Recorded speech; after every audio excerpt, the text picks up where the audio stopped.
Welcome to the Condor DM show. Hey, what's up? I'm here with Sameøldji, old YouTuber, retiree, yeah, YouTuber, podcaster, teacher, gamer, uh, like we say, retired from YouTube. But here he is, here to have a fresh conversation, catch up, see where he is, see where he's evolved since many years have passed, right? What's up, So, Steven? yeah. Hey, what's up, my Thanks friend? for thanks for the invitation. Yeah, totally. I'm Like like excited to I have you here. like I told you, I was very surprised since I've been silent for like a year and a half. So at least online, I mean silent online Yeah. for at least a year and a half. So I was very surprised that you still remember me.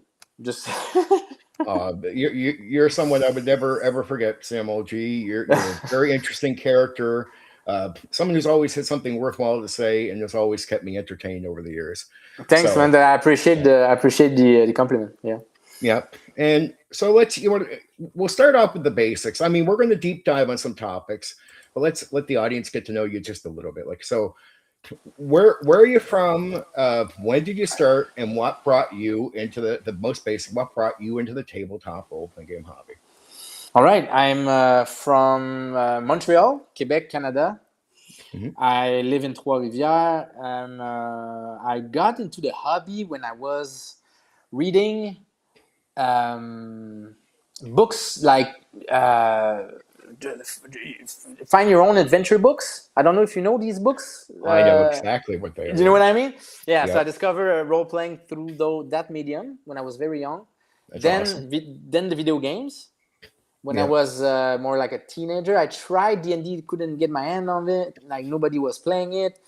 Mhm. And then a friend of mine at the university when I was way older, in 2011, Mhm. introduced me to Pathfinder. And I started with Pathfinder. I played a couple sessions of Pathfinder in 2011. That's how I Mhm. started.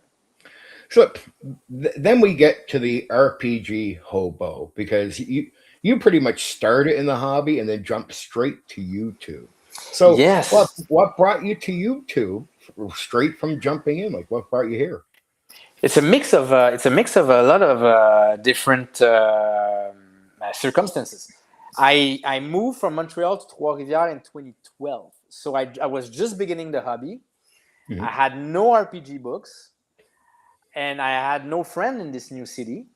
Starting my career as a teacher, so I had no friend in this new city, Hmm. and I wanted to learn the hobby more. So I was watching YouTube videos, and I found the brigade, and I was like, these guys are talking to each other. And these guys answer questions and help out each other up and stuff like that. Yeah. So I had time on my hand. I had nothing else to do, and I was beginning the hobby. So I started to film myself and posting videos of myself asking beginners questions to gentleman gamer, all these guys, Yeah. rune slingers, and all these guys. And I started that way. So I learned as I was vlogging Hmm. in 2012 at the beginning. Yeah. And you brought up a interesting group because I found networking was so much better back in the day, and I'm glad you found that the RPG Brigade and Ruin Slinger and all these guys. So what brought you in to that group? Like, how did you end up connecting with them? And uh, I know you started doing a lot of content with some of the guys from there. Yeah. Well, the when I started on the YouTube RPG Brigade, I would say we were maybe 25 guys, 30 guys there. There was like I don't remember all these names. It's been a while now. But Seven. Samwise 7, Shauner, Gentleman Gamer. There was a guy who was a wrestler. I don't remember what he was making a lot of Yeah. weird noise with his mouth when he was Andrew, talking. I think his name was or something. Yeah, Yes, I know who you're talking about. Yep. Yep. there was a couple of British guys as well, and Ruthlinger was there. Emergent Play was there, a guy from Ottawa, and so I Yeah. was getting to know these people through the comment section, Yeah. and eventually I find them on Facebook, and we started to talk, And Yeah, there was a group on Facebook. You ended up connecting with Ruinslinger and some of the other ones from that. yeah, Yeah. they also did on that group. I was on that group as well, since I was young, I was a very youngster in the hobby. I was a rookie, so Yeah. my questions were very innocent.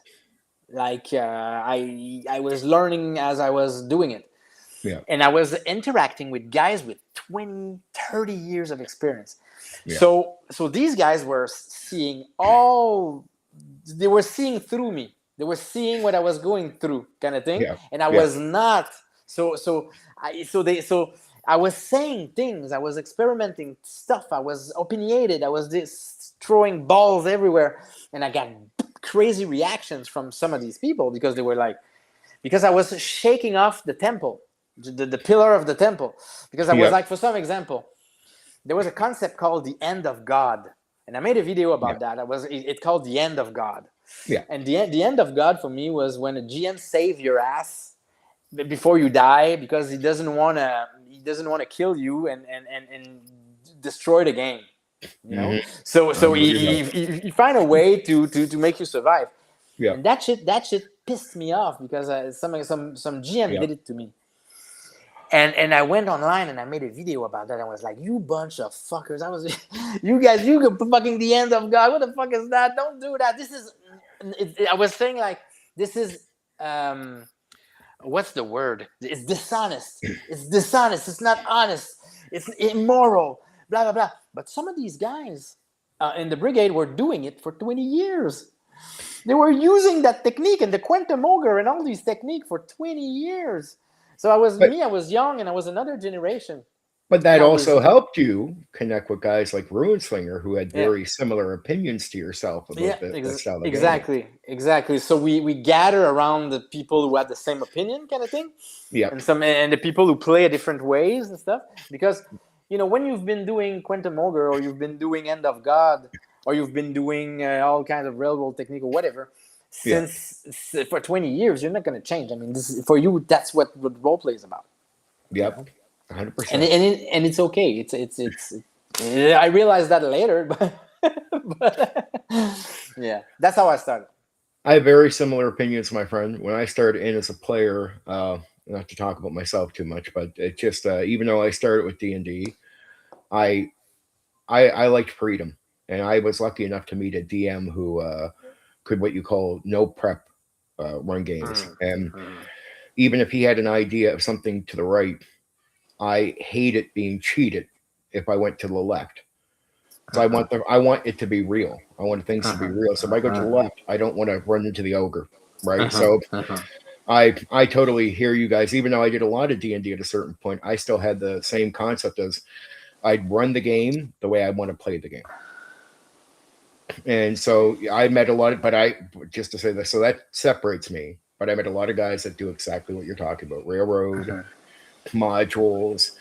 But it's a shame that they got into that the way they did. But I know Ruinslinger and all of them. That was a great connection for you. So you did have started talking to those guys a lot, and I bet you they opened up the conversation for you because as a new guy coming in, you probably didn't even realize there was this whole section of YouTube talking much deeper about our games. Oh man, we connected right away. I went with Emergent Play at the thing that changed everything for me is that I met Emergent Play and we went to PAX East, the convention in Boston together. Oh wow! Driving the car like Yep. as a road trip, so hours of talking and That's talking lucky. about theory. So Yeah. so we went there and I met the designer there. I met Luke Crane. I met a bunch of designer indie. That was the part of my journey into the hobby. I was very into the indie games, and I was completely wrong for the reason why I wasn't in the reason. Okay, I'm going to phrase it differently. The reason why I was into indie games was completely ass backward. The reason why I went to the indie game was completely wrong. It was not a good reason. I was like, for me, it was traditional games like Shadowrun or Dungeons and Dragons or whatever, they're Yeah. bad design. I was like, it's bad design. It's going to make you do all sorts of mistakes. It's going to make you do bad habits. I was completely wrong about that. But it was part of my journey. I went into the indie games because I wanted different kind of designs that forces you to do something. Mhm. It forces you to get habits. So you're not doing the old habits. I did that for a while. And then I went back to the old school games. And I find a bunch of treasures. Well, but before let's actually sort of stop there for a minute. I Yeah, know go ahead. one of the games you're talking about is Burning Wheel, Exactly. and it wouldn't be a good interview with you if I didn't bring up Burning Wheel. You have such a deep history with this game, and so you come at topics from both sides now. That's something I've noticed you started doing in the last so many years before you took off. And so I wanted to know, even though I know you say you see it differently now, what would you say overall was good about Burning Wheel? What was bad? And maybe even talk about mechanical emergence, deeds, fate, persona, and Artha points, and what that did for the experience with Burning Wheel compared to, say, other games, right? Okay. Okay. Burning Wheel, I don't play it anymore. Yeah. I'm on a long break for Burning Wheel. I'm going to play it again maybe one day, but I don't Yeah. know when. I don't know when. So what's good is that the proposition it has Okay. works. It does exactly what it tells you it's going to do. So that's very good for a game. It's like it says it's going to create character that's going to progress in a very emergent and very granular way, and they're going to go through major arcs and drama, and you're gonna have some very tough consequences to what you're doing all the time, and so that's it does it very good. So that's what it's very good for. The bad is that the belief system Mhm. with the bits, belief, instincts, and threats and stuff, Mhm. as a reward cycle to it with the arta, fate, persona, Yeah. all that. And sometimes when you play too much Burning Wheel, you become too good at it, kind of thing. You stop playing the characters, but you start playing the game instead. So what happens is that you start pushing the belief and pushing the instinct and pushing the threats and stuff, but you're not playing the character. You're just pushing the statements on the sheet because you want the rewards. And that's what I find after a while playing it too much. So you would say the incentive system was a little bit bad for getting away Yes, from where you started compared to where yes, it took you. yes. When you are at the beginning of your journey with Burning Wheel, Yeah. this incentive system is not going to affect you the same way. You're not going to be that conditioned to it. So you're still going to play your character, you're still going to have fun and narrate stuff, but if you get to play it too much for too long, you might going to end up eventually playing the bits instead of playing the character, kind of thing. And So in a that weird way, is you're getting good at it, but in a weird way, getting good at it takes you away from that from. sort of that side of it that you initially liked about it going in, right? Of course, exactly, Yeah. yeah. And what role playing is about? You're supposed to play characters. You're not supposed to 100%. play. You're not supposed to play your sheet.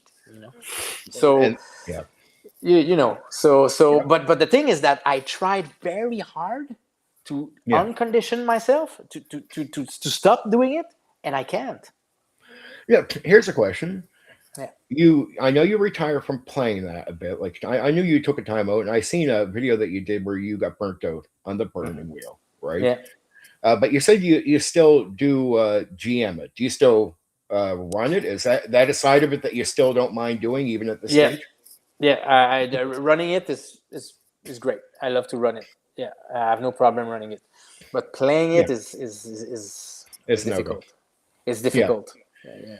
I hope because you I only hope I'm think gonna I hope I'm gonna be able to maybe in a couple of years if I uncondition myself, but my brain is just so I think it's not gonna work. You I think think it's it's bad, done. but if you go into it, you'll end up going after the thing, and by the I think chasing so. the thing, I, you don't get back to where you were. I think so. I think so.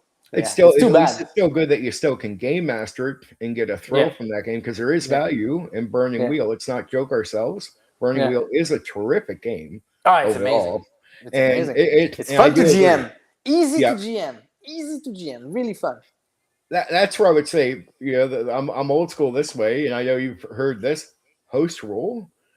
Some incentive out of it might help not yourself, but even players in the future, so you don't end up turning them into someone who loses that sort of grind. Like, can you do that with that game? Do you find you could you Well, host rule some of the incentive out, if you know what I mean? the designer says it you can't house rule burning wheel, so it's written in the book, and they mention it many times in interviews. I know you can always house rule anything, obviously, but I think if you do that, you're gonna take away the experience somehow. It's a very fragile game. If you mess a little bit with it, you might gonna I change can the appreciate experience. that. I can Yeah. appreciate that. That was the way. Here's another game, but Cyberpunk. I remember I ran the first edition, and many guys I would see run it wouldn't follow what the designer intended for it, and they'd end up running a very good evening Black Rose. I'd see people running a very generic version of it, but then the players would judge it as a generic game. I'd be like, that's so unfair, because it. I would go into it, realize what the designer wanted. I was pretty good at picking up what designer wanted, but it's the same thing. If you stepped out of line of what Mike expected you to do, the experience he said he wants you to have with the game becomes generic, Uh-huh. right? You Uh-huh. lose whatever it is because it's sort of like a traveler type of game, but if you do specifics, you get this experience that is cyberpunk and not traveler. You're separating it from that. But if you do this generic thing, you're no good. Because and I like Mike Pond Smith, but the one thing I found he was not good at describing was basic spotlighting, which is what he wanted people to do, which was a lot of spotlighting, which is like 70% of the things going on should be spotlighting on the characters and all of them. And he wants you, the game master, to help players play their characters. You're supposed to spotlight. Yeah, yeah. If you don't spotlight, and he doesn't exactly spell it out, spotlighting, he describes it, right? Yeah. I wish he would have just used the word spotlight There's a most of the whole time. fucking. I think there's a whole chapter in the book, You know the what I'm second talking about. edition. Yeah, of course, of course. Yeah. It's all about looking good, being flashy, being super cool and stuff. It's all about that. It's all about, when you shoot your gun, you just don't shoot your gun. You kind of say stuff when you do it, and then you. But I'd see guys mess it up, and then I explain to them what they did. Like, I'd be like, oh, I think you did it wrong. And so the guy would be humble enough to say, well, what do you think I did wrong, Steve? And I'm like, well, I wish Mike would have just told you the spotlight. And the second I would say that to them, they'd be like it was like that thing would go off. Like, that's what he's describing. I'm like, he's describing spotlighting, dude. It's not as difficult as you think. But when he describes it, if you're trying to take it in, it can seem difficult until you cut it down to it's spotlighting. Like the simple idea of spotlighting. And once you understand, like spotlighting is a lot easier in a weird mental way. You know what I mean? It's almost like a mental game. If I explain it to you, you might have like, oh man, that's a long explanation. But if I say spotlighting, you go, oh, because that it can encompass that entire thing into it. And I was lucky enough to realize he means spotlighting because I did this weird game called DC Heroes. And DC Heroes, a comic book game, what they really clarify really well is spotlighting. Like, and spotlighting is basically what Mike is asking you to do. And I was lucky enough to have ran DC Heroes before because I was like, well, Mike wants me to spotlight, like in DC Heroes. And once I started spotlighting and doing that 70% of the time, I got exactly what Mike was talking about. And then my players had a great time. They said, this is fantastic. Then I watch guys not do the spotlighting. And I'd be like, now it's just a generic traveler type of game. Yeah, because And it's kind of like a sci-fi kind of thing with yeah, guns and special guns and stuff. it's so basic. Instead of Yeah, the unique setting, and you know what? Because I know you love that game. I know you yeah, have some real personal yeah, experience with that game, and that yeah, I do agree with you that it's a yeah, lovely game. yeah. But like you said, it's like Burning Wheel. It's that if you step here, you Yeah, know, it doesn't need much. you gotta, Doesn't need much. no, Yeah. you got to stay on that line. So I just wanted to, I was relating with you on the burning wheel thing. Yeah. Totally, 100%. I'm glad. See this, where I'm glad you have such a wide experience with games, right?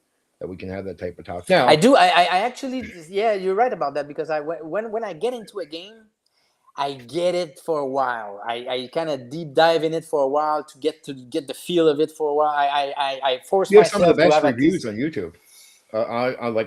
You know how many games that I didn't know, but like Bleed, for example. Oh yeah. I went and I was like, "What's this game?" I go listen to your review by the end of it because I've done so many games myself, like sort of outside. I was like, Yeah. "Wow, this is a drug based on vampire deep dive into that type of culture." And it was like Well, you were the right guy. If that was anyone else, I don't think they would have talked about it that way. Like just the and way you you know who introduced me to that game? did. Rune Slinger. Ruin Slinger, beautiful Ruin This Slinger. I love guy, Ruin Slinger. this guy is. I think he's close to like what 45 years of gaming now. 45 Yep. years or something. Close to that. Maybe more. Maybe Yeah. more. So he has Oh. a lot of game, and he has a lot of game. He's the librarian. Oh, don't worry. We're going to get into some of the gaming you've done with him because I know it's been a lot. I know there's a lot of gaming you guys did. You guys did a lot of live play stuff or actual plays, whatever you want to call it. Yeah. But to sort of dive into a game that's going to help you talk maybe about some of your changes, one that I knew you were experimenting with, like you did some others. Let's talk about Torchbearer. Oh, And, Torchbearer. and tell me what you thought was good about the game, what you thought was bad, and this is one where culture of play became a very important topic for you around this. And you did talk about raw versus host rules or rules versus do what you want because you were looking at it as because you were a burning wheel guy. And when you went to Torchbearer, it's a dungeon crawl. And this is a completely different side of the fence. So anyway, go ahead, tell me about Torchbearer, how that came at you. Well, first off, Torchbearer is very, very similar to Burning Wheel because it's the same designer, and what they did is like they utilize a lot of the principle from Burning Wheel, and they try to do a dungeon crawl with it. Dungeon crawl with it, yeah. So it was not very unfamiliar in that sense. Yeah. I gotta be honest, I'm not a big fan of Torchbearer. I played it a little bit just to force myself to learn it, but I'm not a big fan. If I want to do some dungeon crawl, I'm gonna go for old school essentials. I'm gonna go for the real deal.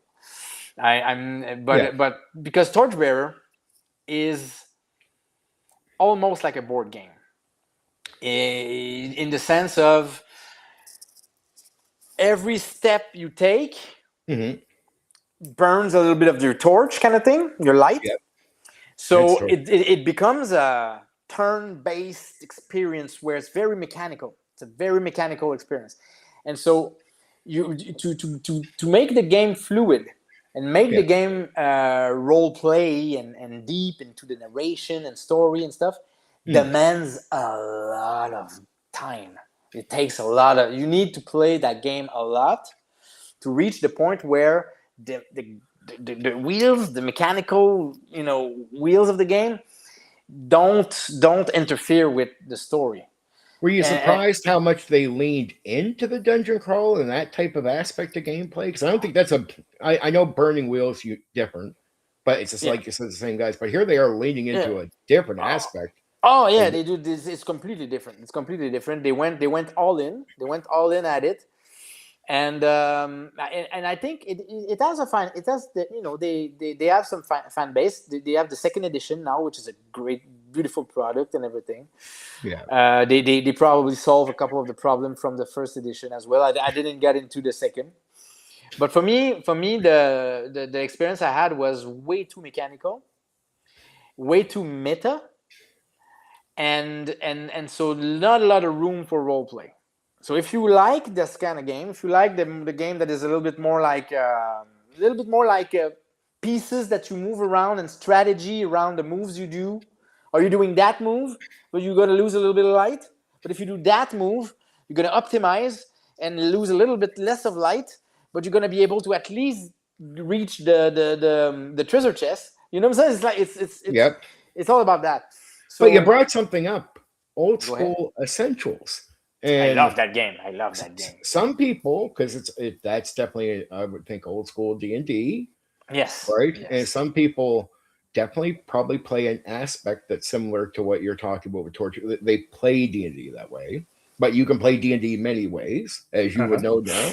So this is new to me. I love to hear this. Go ahead. Let's dig into this old school essential side. So what happened to me is that I got a little bit frustrated with Torchbearer because I wanted to try dungeon crawling. I reached a point in my journey into the hobby where I was like, okay, there are a bunch of grognards that keep on talking about OSR, and I don't know what it is.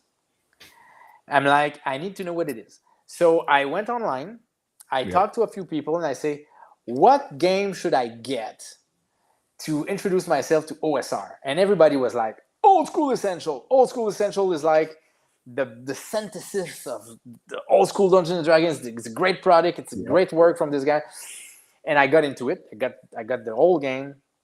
And then I got completely mind blown by how elegant the old school Dungeon and Dragon, the real deal, the real first edition is.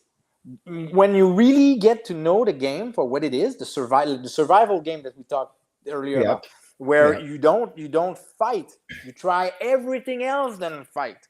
And if you're lucky enough that your character reached level 2 or level 3 or level 4, now you kind of start talking about having a character. I was mind blown about that, and so I played that game for a year, with a bunch of guys, and I had a blast. Are you surprised at the amount of role play that you see happening in that circle? Because I know many years ago you would have been on the other side of that, thinking those guys played more like Torchbearer.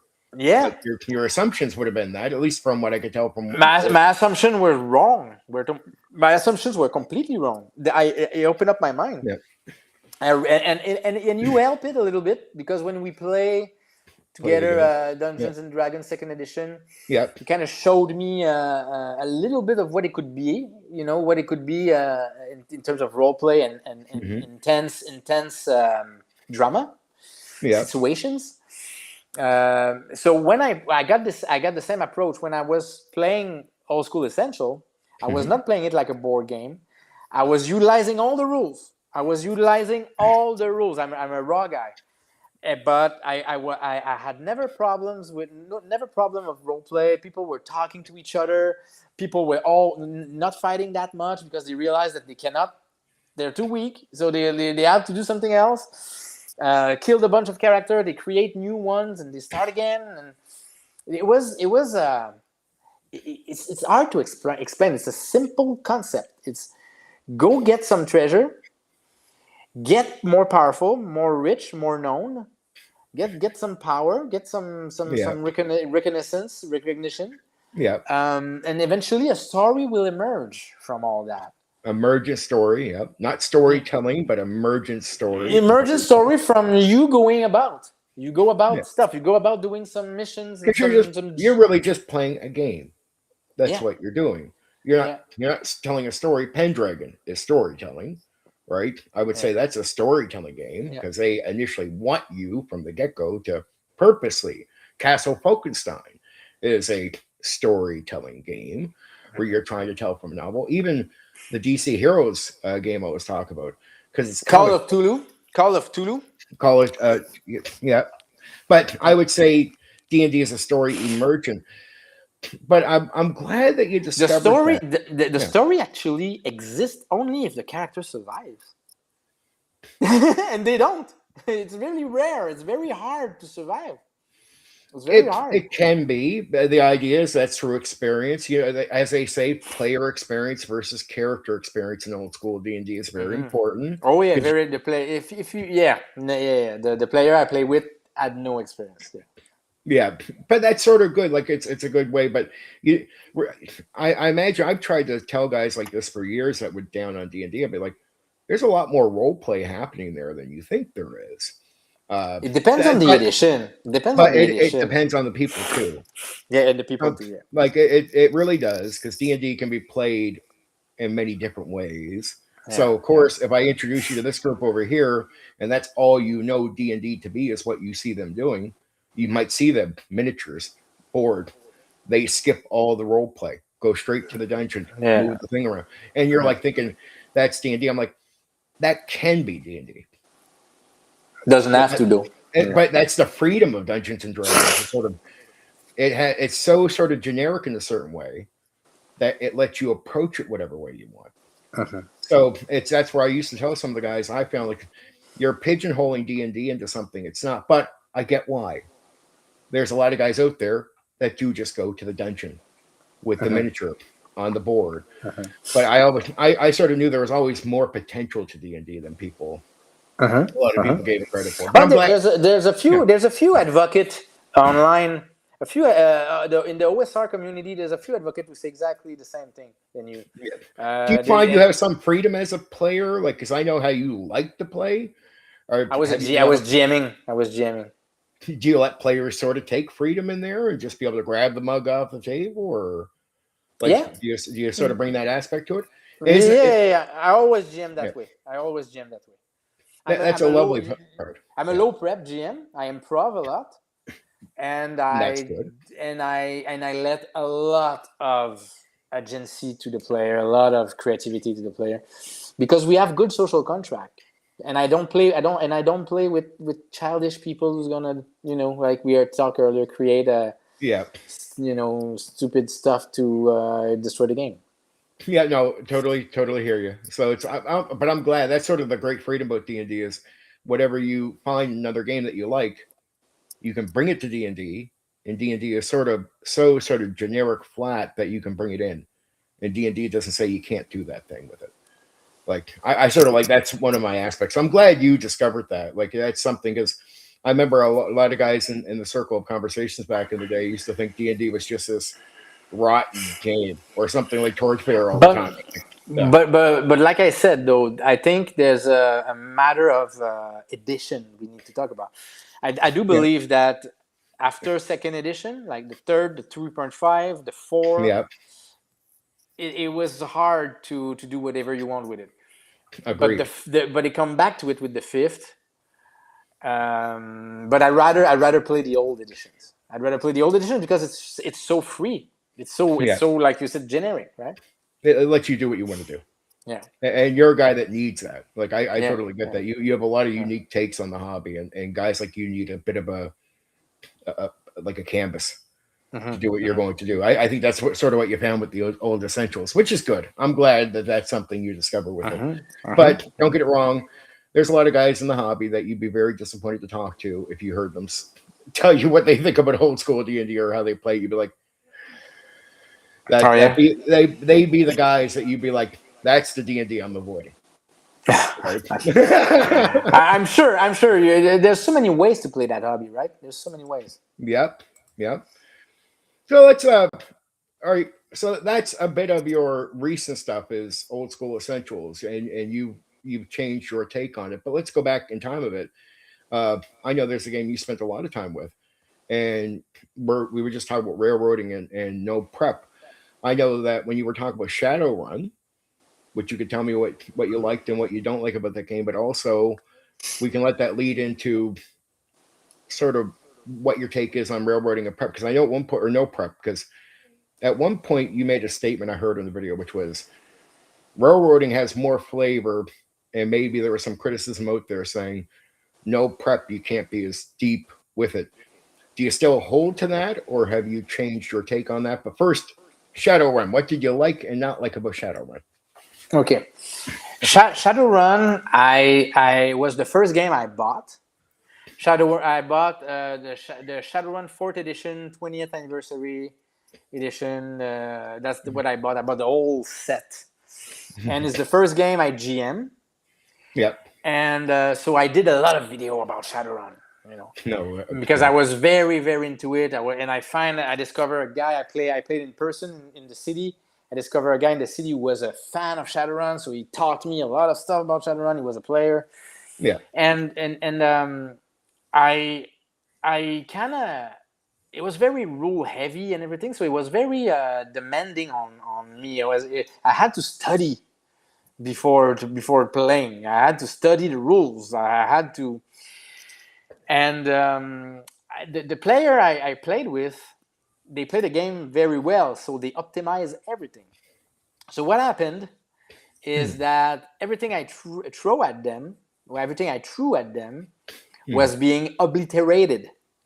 And it became a game of, okay, so I need to throw things at them that is so bad, so hard, so out of this world that they cannot obliterate it. I need to find ideas and concept to make it hard on them. So you're trying to challenge them. Yeah, to challenge them. So the whole experience became. Do you remember the guy called? He was making videos about RPG back in the days. Spoony. Oh, Spoony. Spoony talked about that in his video. Spoony, he said he made a video about that. He said, I was tired of playing Shadowrun because every session I had to bring a fucking thing that was so mean because my players were having the best equipment. So now I needed to. So the game became, what can I bring them to challenge them? And that got very, very annoying to me very, very fast. And so I did not play that alone. I played that maybe 6 months, 8 months, and I just discovered something else. I discovered many different games, and I just said, "Fuck it, I'm not gonna play that game." Your lead in Shadowrun meant you were doing a lot of prepping, a lot of, I guess you would almost say, preparing stuff. I was prepping. I was prepping a lot.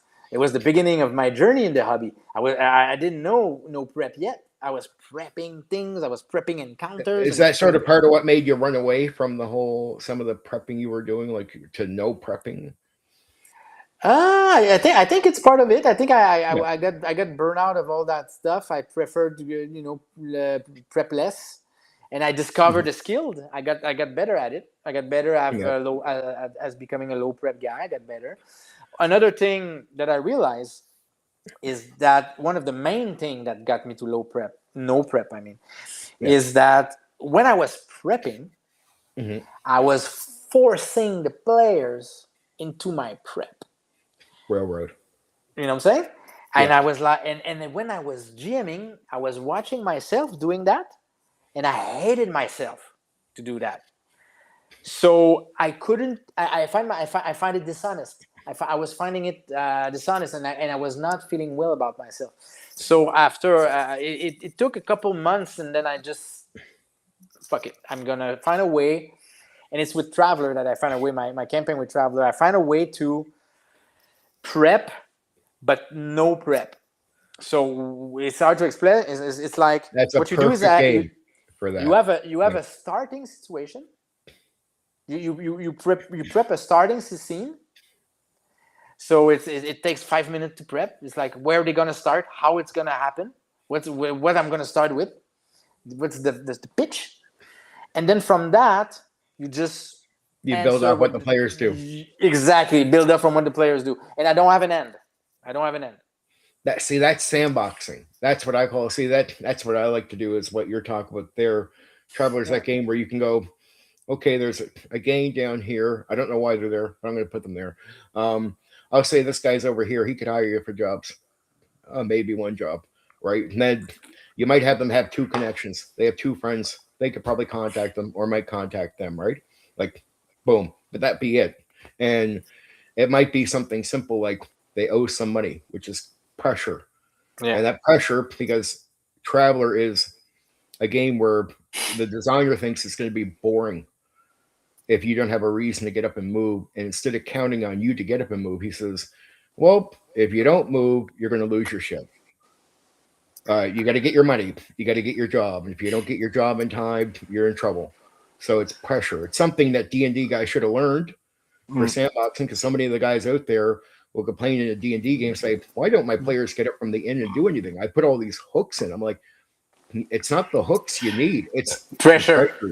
Yep. Pressure, it works well in all games. Pressure is Yep. just a really good heuristic to make things move. Yep. And then another thing is I found with Traveler to keep trust with your players is simple. Just make sure you react with the world realistically. That's all players want. They just want to know the world. Like if you start reacting with the world in a way that doesn't make sense, they stop trusting you. Yeah, consistency with the world. Yeah. It has to be consistent. Yeah. But I love that. I love the no prep thing, like you're saying there, which is build off what your players are doing. And me when I remember when I was making video about that, I was very being annoyed. So I was like, guys, it's a logical thing. And I was trying to put in the brain of people. I was like, okay, guys, think about it. If you prep something, therefore, it's a logical thing. It's like this X, therefore Y. If you prep something, you're gonna make it happen. And you want the freedom to sort of let players decide what's going to happen. Exactly. So you don't want to prep nothing because you. But I think you would agree with this concept. In a way, improvising is how you play the game as well as a game master. Because think about it, players. I always say to players like, well, why do they say, Steven, why do you like doing this sandbox? I'm like, well, you know how you can't plan anything with your players, like with your characters. You got to get out there and you're improvising every line, everything you're going to do. Well, I said, I feel like I'm dead inside when I'm not participating with the game in the same way. So I like as a game master to have to go, okay, they're going to talk to the guard. Oh, what's his name? It's going to offer them. You have to think while the game is happening. But it's like I'm in that way. I'm participating. I'm having a relationship with the players too, because now we can make it up. I can decide some things during a session. In between sessions, now I can start working on stuff. You know what I mean? Like you made some stuff up. Now you get to build that great thing you made up. And when they say no prep doesn't lead to anything deep, I'm like, you're lying. No prep leads to making stuff up. And in between sessions, that's where some magic. Now you get to develop the thing that you Steven improvised. Yeah. Man, you're right. You're so right. Like, look, sometimes you have no prep. You just have a starting situation. Yeah. And then you play for an hour and a half. And then the pieces start to get together. And you're like, I'm going to fucking throw that shit at them.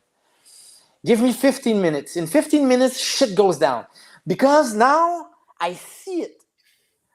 So if I would have prep, I would have never give myself the chance to let them emerge that thing that way. So sometimes it just happens. You let's say you have a 4-hour session. After an hour and a half, the pieces get together, and then you run the show like for the last 2 hours because you just. How exciting is it between a session when you're going, they met this guy over here. You know what? I'm going to make him the cousin of the guy they met over here. Yeah. That's between the session. You did, but you didn't plan that. You had a guy meet over here. But now you get to develop that stuff you're making with them. And then you even see the next time I'll go in and go, I don't care what I prep, like what I sort of worked on. Here's how crazy I am. I've seen me do this on nights where players will come to the next session. And I think they're going to go on the path that they've chosen to go on. And they decide, quarter way through it, no, we'll go the other way. And I'm like, okay, there goes that. Let's go. And I toss all my work away. Fair enough. And I'm never mad about it. Of course. I have piles like this, I swear. I'm not lying to you, over many decades. Like I've saved a couple binders full of stuff where I write down like 5 pages of stuff between the session, go into it. They lean a little bit into it, but they go, you know what? We thought about it between sessions. We're going to go do something else. And I'm like, well, if I want to give them freedom, I can't be mad at that. I got to go like that. But then you want to know what? I'll get excited about the next bit too. And to me, it's all about create. So yeah, that's one of my wild sides of, I love that. And that's why I gave up prep. Totally. I don't like modules. I've never ran a module in my life, a D&D module. Hmm. People are shocked by that when they hear it's like, you've done D&D all these years. I've never ran a module, ever. I've never done railroading, other than a few one-shots. One-shots are exceptions. One shots are exceptions. One shots are Except- exceptions because it's a one shot. You have a But 5 hour. You need to structure the 5 hour. You understand what I'm saying. Yeah. And that will be under a social contract, though. That's Of course. I clarify that with players. It's never a trick. Of course. Like, hey, we're gonna play a few sessions, and then they get in and go, "Are we on a railroad?" That's never happened. I'll just be like, "Look, guys, we're gonna do 1 or 2 sessions. You're going to go to a tower and do this." I'll be pretty straightforward with them, and Yeah. maybe So you I'll have a have step-by-step thing. Maybe you have to go to the tower. You have to do this. You have to do that. And then It doesn't mean they can't have fun role playing and making their characters interesting. It doesn't mean I won't make the NPC at the tower not even much. though I'll make them interesting. even though they know in advance what they're gonna do, we don't know how it's gonna happen. Exactly. There's still a lot of improv. Like if you play it out right, there's a lot of still fun. Of I course. don't mind if guys go, I'm going to get to the tower in a unique way. Okay. Like even if I have a set path, they go, well, could we just do this to get there instead? Yeah. Like I'll say yes. I'll even extend out a session.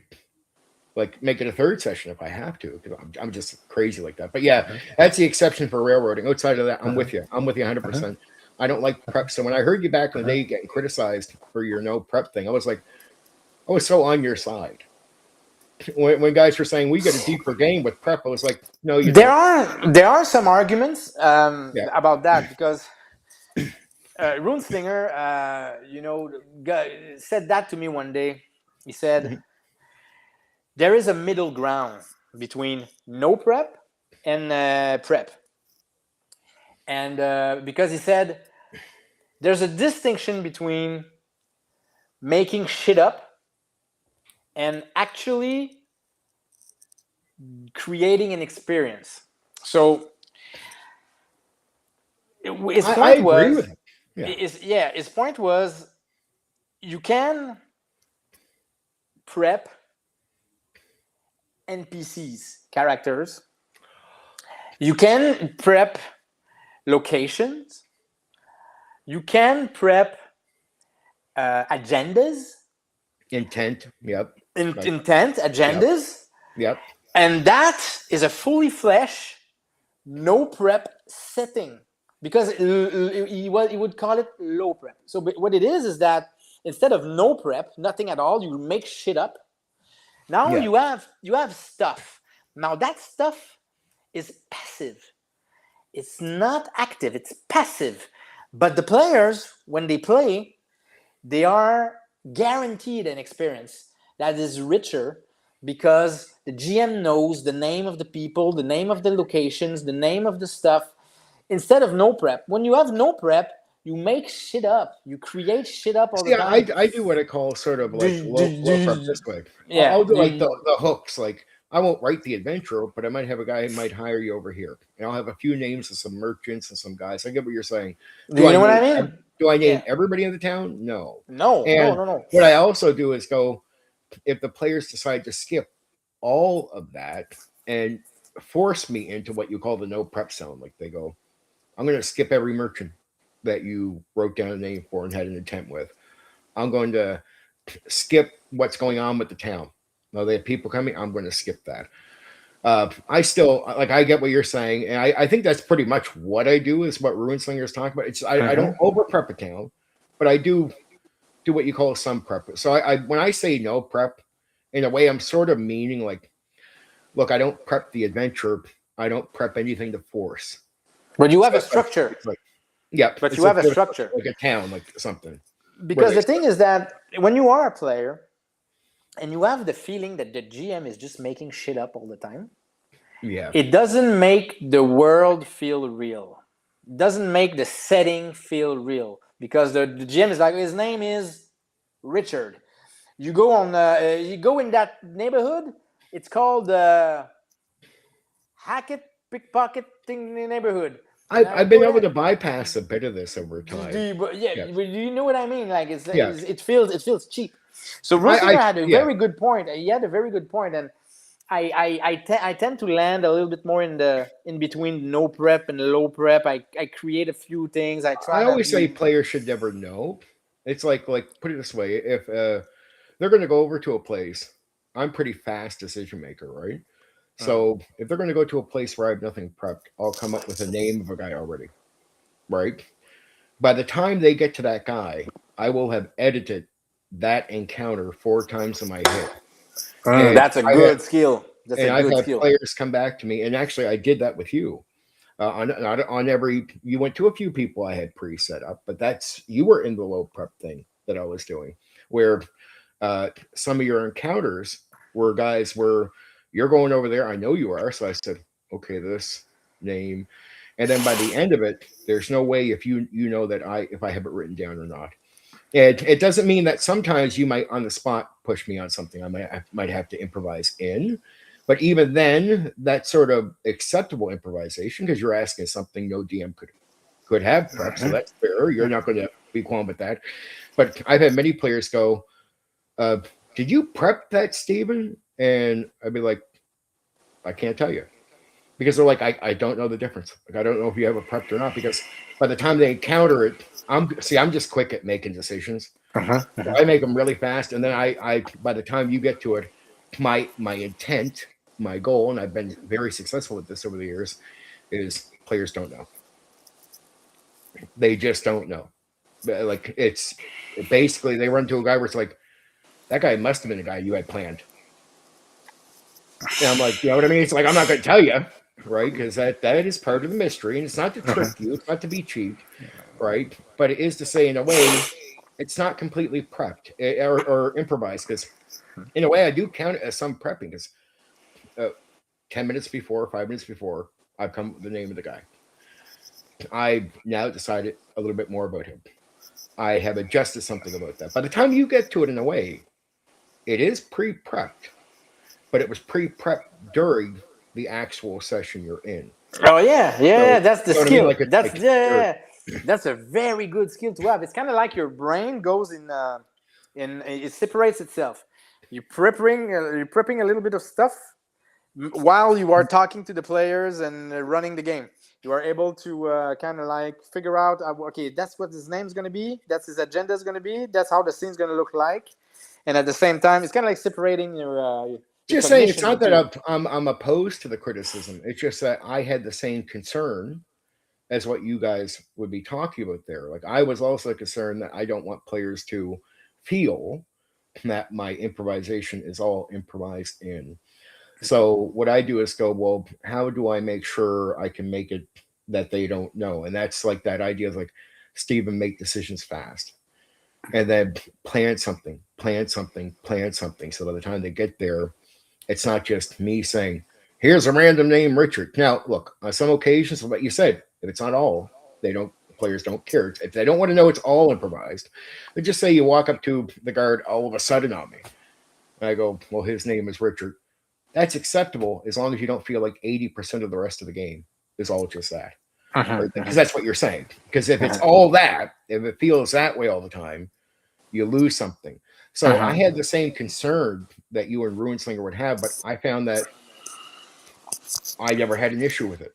Like, I could do that little bit of work, but I could always improvise, and players would never know. That's good. Yeah. That's a good skill. That's a very good skill. There's many techniques to go around that. You can play with your tone of voice. You can play when you improv something out of your ass, and you don't want to make it look like it. You can Poker just take face. you take a break. You take a breath, and you're like, okay, so, and then you start to describe the scene and everything. Now it looks like something you script a little bit more. Another thing you can do, here's a trick. Players, I found this over the years. Like you said, you don't want flow broken. But say like a break, like a session break. Everybody accepts that. Even you guys do. Right? Even Ruinslinger doesn't mind a break during a long session. You're playing. You take a break. Oh yeah, of course, you take a break. You So go to the what bathroom. players are concerned about is not the breaks. I don't mind if I take 1 or 2 during the game. Players just want to know when they're in the game, the flow is going to flow. So if I feel like I need to plan something out so it doesn't feel improvised, I might say, okay, guys, we've been playing for an hour and a half. How about we have a bathroom break? Give me 10 minutes. And what I'll do is while you guys are gone to the bathroom, I'm sitting there planning out this stuff. I think that is very. I do it all the time. It's a very legitimate way to connecting the dot, because when you are improvising for an hour and a half, sometimes you need to connect the dot a little. Make like some you said, sense. you don't want the players feeling like it's just all random. Yeah, exactly. So you kind of connect the dot. And it's kind of like making a thread to make some sense, create some sense out of what's happening. And then you're not breaking flow. A pause is a pause to the whole game. Players like a player like you would rather that than me getting all over the place during a session, like during the actual play. Of course, it's like they asked me recently, like they said, the guys play like 2-hour sessions now, and they're like, I'm like, well, we did 8 and 10-hour sessions, and I'm like, well, there's a big difference, and they're like, well, what's the difference? I'm like, flow. Flow means like now 2 hours for guys playing 5e. They'll make a joke of at the gas station. The DM is looking in the book. I'm like, well, on top of that being crappy for a guy like you, or say Sean, or he was alive, you guys would hate that stuff because it kills flow. But what it does is also makes it tedious. Of course, like you'll be tired by the end of 2 hours if you keep breaking out of the flow for these things. It's very tiresome. Yeah. And what these guys don't know that I see doing like the 5e 2-hour sessions are like, well, I'm like, do you think we're doing, like when I say I'm doing 8 hours, dude, I'm not, like I'm telling the 5e guy, I'm not doing 8 hours of what you're doing. So I said, I'll start a session where it's constant movement forward, and I want to be in your mind and have you thinking going forward. I want you to not think about your cell phone, the gas station. I want you to think. And I said, in the first 10 or 15 minutes, I know I'm just getting you into the game, right? I'm still getting you to wire away. But at one point, you're going to give a sign. Like you'll hear a player saying something with their character, and you'll be like, well, maybe it's over. You'll speak something about your character. You'll react to what's been going on. I'm like, when that happens, you're in. Like, and it's like, it's almost like falling asleep without knowing you fell asleep. It's like waking up in the morning, like you're trying to get to sleep, but you just wake up in the morning. I'm like, flow is like that. It's like that first 10 or 15 minutes. If I asked you, when did you get in? You wouldn't know. You just know at one point, you're finally just focused on this. And I said, if I keep that going consistently, you'll be addicted and you'll want to play that for 8 hours. Of course. That's flow. That's proper flow. The longest game I've played were games where you don't watch the time. You just don't watch the clock. And you enjoy it. Yeah, you enjoy it. And then you're so immersed. You look at the time and you're like, oh, shit, we need a break. And then we eat. And then we play another 5 hours. You know, it's like, and then you watch the time and it's just late, so late. That was my criticism about Perception Check with the WotC editions, the 3E. They're like, well, I said, they said, well, why bother explaining a room? Why not just do Perception Check? I'm like, well, I said, it sounds like a tedious thing, but the truth is when I explain the room that you're going in, and then you start searching around the room, you're interacting, you're going to talk to the other characters. You're each asking questions. You're moving stuff. But I said, you're mentally moving your mind all the time. And that's a flow. That's at one point you'll see a guy moving behind the bed. I can't find anything behind here. And you might go to yourself, well, maybe if you move this over, it would get something. And in that moment, again, you're in flow because I know you're focused on that, not your cell phone, not the gas station, not something. A perception check is a dice roll and your mind is taken out of that flow because now the dice is doing the work for you. That's why I don't like the new, like that's when you say old school essentials. I love old school because it makes you do things that are mental. And the other thing is I find if you keep taking people out of the flow and then you throw them in some really desperate, challenging situation, but they've been mindless out of that flow for a long time, they won't be ready. I said it's good to have the mind warmed up and moving forward because if I have you thinking the whole time, by the time I get you to the harder part, you're in. You're already thinking. You're already communicating with other people. So that's going to work better, right? When you keep going out, and then suddenly I get you to the boss room or whatever you want to call it, some game boss room or something. And I say, oh, now you're at the big, and you got to think. You haven't been in there.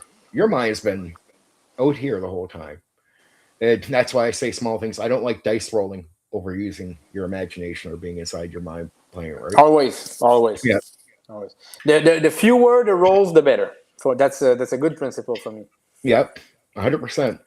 So that's cool. That's good. I'm good. I knew I'd get some talk with you here on some good stuff here. Let's jump to another game that Go I know ahead. you talked about at closer to the end of your YouTube experience.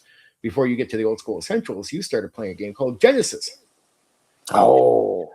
So I want to hear what you think is good or bad about Genesis. Like, well, Genesis is I finished a campaign last fall about Genesis. Okay, Genesis is a game that does a specific thing. It okay. creates a negotiation around the table between the players Yep. together.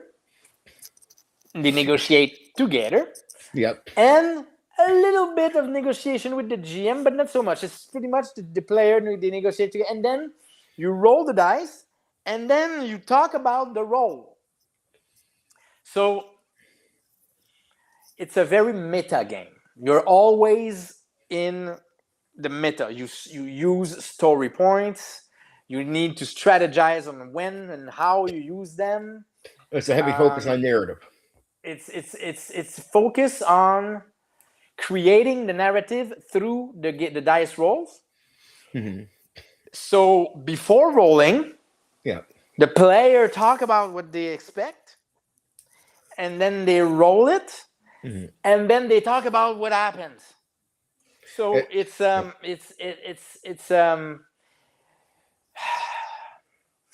a lot of role play. So the way I see it, it's not a lot of role play. Because whenever the dice roll happens, Yeah. it becomes a strategy about how we want the story to go about. So it's a lot less social interaction in characters, what you're saying. There's more talking about what it means, like this happens to our characters or whatever, instead of just like talking. Exact. Instead of talking in character to each other, Yeah. you can do it. There's room for it in the game. It's okay. There's room for it. But the moment that is important in Genesis is when you roll the dice, because when you roll the dice, the story changes. And it's called Genesis because it emerged. The story is created by the dice. It's the genesis of the story is the dice.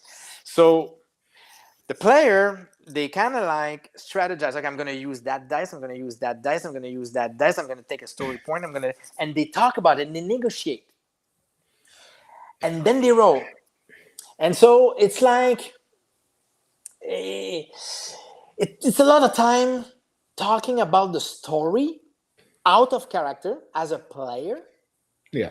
Less time embodying the story as a character. That's what Genesis is about. Now, it creates really fun moment. You laugh out loud, you cry out loud, you just sometimes you're mind blown by the results of the dice, and everybody's having a lot of fun. And the story is, and everybody is creating the story because the players sometimes they can take the story that way and that way. So that is very fun. It's good for that. Yeah. But if you're looking for an immersive in character experience, forget about That's it. not it. No. Now, here's another game you played where I know you had some strong opinions afterwards. And I want to see where your take is, if it's still on this. I know you're a guy who has promoted PvP and stuff like that being something you actually enjoy in games. You like to really explore parts of the game where it might be less team focused, but more just role play and let things fall where they're going to fall. And if there's conflict, so be it. But there was a game you played, The Veil. And I know as soon as I mentioned that should bring up an experience that you had a very strong experience playing a priest. A guy who you decided to follow the book, but you didn't follow every aspect. You chose a certain approach that the book at least supported. Overall, the game supported. But it led to a conflict with another character. And there was some some conflict between you and the other players. Yes. The whole thing. So it's been a long time. I completely forget about that. You bring me back to a lot of memories. Okay. I hope it's not bad. I hope this is meant to be. No. It's part of my learning experience. So yeah. Oh man, I frustrated. I played with Runeslinger and I played with Ivan Mike. Ivan Mike. Yeah. And I managed to frustrate both of them. And I managed to frustrate both of them as a GM and as a player. Like I realized it afterward. And when I came to my senses, I was like, how the fuck did I do that? Like, wow, I've been so innocent, so not aware of what was going on. So it's hard to explain. I'll give you an example. Okay. Here's how I frustrated Runeslinger. Okay. As a GM, for example. All right. First set, because we did a round robin, so everybody GM and everybody played, kind of thing. Yeah. So Runeslinger, when he in the social contract, he said, okay, so the genre is important for me, so it's a cyberpunk, so I need like wet streets and neon and flashy lights and stuff like that. I start the session in a snowstorm, and the snowstorm is so thick that we don't see the fucking lights. And it's not wet, it's snowy. And I'm describing this snowstorm, and it's white out, and it's white, and isn't.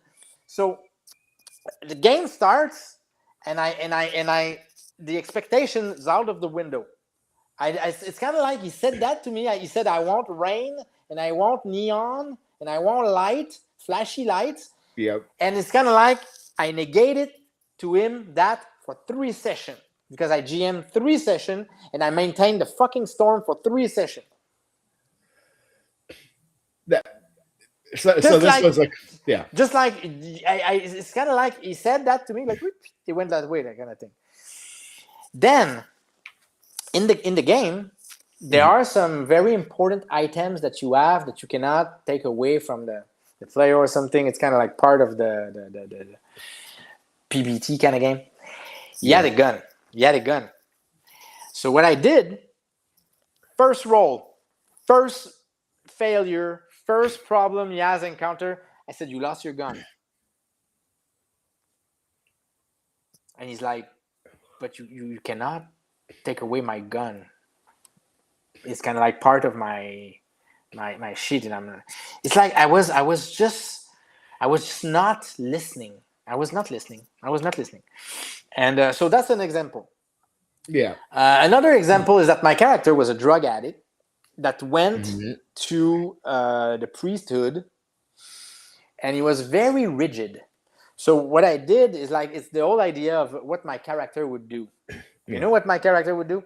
So I fall on the responsibility of, this is what my character would do. So don't blame me. This is what my character would do. You know? You did a whole video on this, yep. So I played that character so rigid, so annoying, so over the top, so just that it frustrated the 2 other players, because they said, at one point, it's like, hey, it can be a very interesting thing if your character break his fate. Have you never thought about that? You know what I'm saying? So, but I said no. I said no. I'm not gonna break my fate. I'm not gonna. So I was just a pain in the ass. I was always like, I can see you're so much more humble about it now. I seen a video where you talked about this. I personally knew you had some strong opinions on gaming. I really did. You were very, and I couldn't blame you. You're just passionate about gaming. You were looking for a certain experience. I wasn't offended by what I heard, but I knew it was pretty hard. Like, you talked about it, but you were like, you were almost in that so what zone. But I can tell now from the way, and I wasn't bringing this up to be negative. I wanted to see if you Oh man, were, and because it sounds like you're in a different place, in a better place oh yeah, of than where you course, were at that time. And of so course. I want to turn this into a positive. Very humble that you admit all that, and that was that. Mhm. Like I totally get it. It's like you realize, you know what, that wasn't okay. Look, check this out. Yeah, I have a thing that I'm well known for is the Holy Trinity of RPG. yeah, Talk to your player, find the right game, yeah. don't be a dick. So my own principle, my own goddamn principle, I couldn't see it. I couldn't fathom. It's crazy. And for me at the time, because I think I wanted to impress these guys, because these guys have a lot of experience in role play, and I have the chance to play with them. So I'm like, I'm gonna be a good role player. I'm gonna be a good role player. I'm gonna be a good player. I want a good character. I'm gonna play a strong character. So in my You were book, hyped up for I that was whole hyped thing. up. So I was Yeah, hyped up. So in my book, the way I would do that is to be very true to the character and very and not break. But it created a positive effect kind of thing, and it was not nice. And as a GM, I did not listen to the goddamn players. I created a snowstorm that destroyed the whole aesthetic of the genre. Oh man. Anyway. and you look back at it now, you're like knowing what you know now, you would have done things a lot different. You've learned Oh from that. yeah. Oh yeah. I've learned a lot from that because we had a lot of discussion afterward. They are online. These discussions are all online. I think Yep. we did a lot of afterward discussion about that and I've I'm learned. also introducing you to a new audience. Like a lot of my guys don't like. That's why I wanted to bring Ruin Slinger on here, and I wanted to bring you on because a lot of the people in my audience, it's not saying you guys aren't well known by other people, but some of these guys are new around here, and since they're so late into the game, some of them don't know about this great, fantastic stuff you guys did.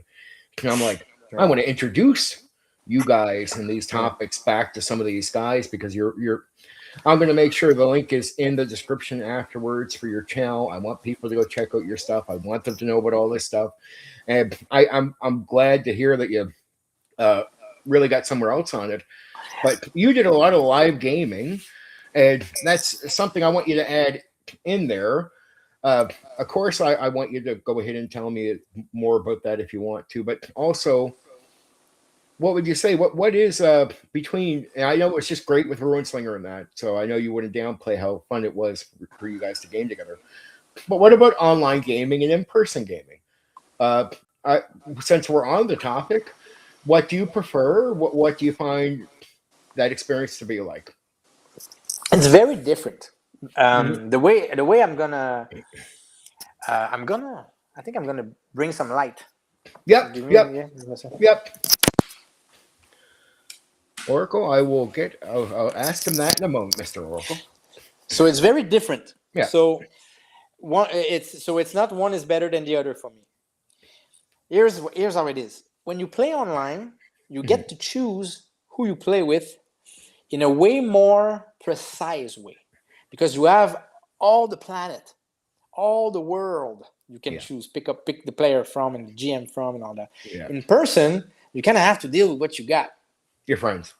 You know what I'm saying? Yep, yep. Now in person, you have to also deal with the people before the game and after the game in your house or at their place and stuff. So it's more like a social thing. It's more like a social gathering. So in person, it's fun when it's your friends. It's then strangers that you just go there for that or whatever. It's fun when it's your friends. Online, I had peaks of very good experience in person, like when people flip the table, cry out loud, roll on the floor. I have that in person, Yep. but I had some crazy shit online as well, like some very very powerful moment online as well because the quality of the player that I get online, the quality of the experience that I got online, playing with people who've been playing for 40 years, 30 years, stuff like that. Impressive, yeah. So it's yeah, different world. Yeah. Well, let's talk about so do you keep up with Ruin Slinger? What is your relationship with Ruin Slinger like now compared to say back then? Are you guys still close? Yeah, we are preparing a game right now, Blue Planet. We're supposed to play Blue Planet maybe this fall. I haven't talked to him in months now. I think it's 2 or 3 months since we spoke. But we created character for Blue Planet, so we're supposed to play Blue Planet together, the new edition. So awesome. we're still in touch. We talk from time to time, but he's on the other side of the world, so I have to stay South late. Korea. So I have to stay late if I want to get in touch with him. I talked to Ivan Mike last time I talked with him. It was last summer, though. It's been a while. But he's real busy. He's not doing RPG stuff that much anymore. Yeah. Who else do I talk to online from the people online? I talk with Max Boivin. I heard that you guys had you were on a stream with him at one point. I'm not surprised. Max Boivin. I knew sooner or later you guys would probably connect with each other, especially given he was connected with Shauna. Yeah, right? Max Boivin is a French Canadian guy. Now he lives in Montreal. Last summer I spent a couple of days at his place last summer. Max Boivin. So Max Boivin, I know him well. Did you have a game with him? Not yet. I need to talk to him soon. Maybe I should go see him. He's in Montreal now. So yeah, no, I haven't played with him yet. He's a very intense 40 guy. So it demands a lot of energy to play that way. Yep. I'm a little less deep into that ethos, but yeah. So we're gonna play sometimes. Who else I'm speaking with? I'm not speaking with that. I'm speaking with you now. I'm not speaking with a lot of people. I would honestly say, and this is not a hit on Max. I think it's positive. I actually think he's pretty open-minded, even though he goes on like that about that stuff. I actually think he's really open-minded about the type of game he'll play. Like if you said, let's do something other than that. I mean, I've seen the guy personally. I've watched him now, some live plays where he'll play whatever game is put in front of him, whatever agreement is there to play that way. Mm-hmm. I'm pretty sure. Yeah. He adjusts and he'll play that way. So I think he'd be a lot of fun to bring him in with the. I wouldn't be surprised. He'd be a great guy to drag in with you and Ruinslinger. Because he would adjust to it, right? I'm pretty sure. If he heard this, he would agree with me, right? He would definitely. Yeah, well, it's. I don't know what my future, because I'm playing a lot in person right now. So, and I don't have a lot of energy. I'm not like you. You can play games fucking every day. I cannot play games every day. I'm a once every 2 week guy. Well, you want to know what? I don't do it now. I did like a machine when I was young. Like now I do, I got 10 players, which is two groups, and I do once a month each now. So like in recent years, I'm different. It is different now. I am trying to start up a third group online. So I'm trying to do some of my own online gaming. When I said when I did gaming, I go back to the 90s. I was gaming 7 days of the week. I know, for years and years and years and years, like a machine. When I tell people about the amount of gaming I've done, they think it's bragging, but I'm like, well, that wasn't the intention. Like I just was completely addicted to gaming. You were addicted, obsessed, yeah. Oh yeah, and I was. What I found out was when I started gaming, 90% of the people in the hobby, I thought most people were at home with their friends. Until you realize we're in a nerd hobby. No, most people don't have friends or family built in. 90% of players you meet in the hobby are nerds that are out and have a hard time connecting with people. Because there was no internet. You got to think of there wasn't YouTube. There wasn't you had YouTube to come to and connect with people. When I started in 1991, a lot of the guys around me never had a YouTube to go to. Right? I had to be at a library or at a place where they would be. And then I'd have to speak up and go, hey, I noticed you're looking at this book. Are you interested in this? And I'd constantly have to confront people, not in a bad way, but just because most guys I would see were nervous. I mean, outright nervous. I don't know how many guys I had to break the ice with to get them to start talking. I had to bring guys out of their shell, like Oh completely out of their yeah. shells, like a lot of guys. It's like imagine if you would have started yourself in '91 without YouTube, right? And you start reading the books and like you're interested, but you don't meet that guy. And then yours is at a library. I know for sure if you seen game books on my thing, you'd be looking. And I'm the type of guy that as soon as I see you looking, you interested in this? And I had to do that, and I ended up building up. And then I got into a military community of war gamers. And it's not that I'm military; my family's Navy, so they would do, family and people in the military doing war gaming, and so I got really great connections back at the time. But I got into it, and it was either that or become a criminal because I was so bad that my family thought it was so rotten. They were Steven's having a hard time. We're trying to get him to straighten up, and this is when they turned to other people in the Navy, and they said, Steven likes to read and stuff, right? Because I was being bad. I was really being rotten. My family was nervous. They're like, yeah, well, why don't you bring him down? We'll see if he wants to play some games with us. I And, remember you told me that story. I remember. yep. And that's how I got connected to the military group, and then went on to be addicted to that gaming. But it was different. Doing that was a saving grace in my life. That's why I always loved gaming. And when I got there, the reason I try to give good advice here and not try to be somebody who feeds my ego is because I went in there and there was guys from the 70s that they were given because there's no money, there's no ego. You go in, and I was a young guy. How do I get wisdom? All these older guys would be around telling me stuff. Do this. Here's what you want to do well. And there's no show off or nothing. There was no ego.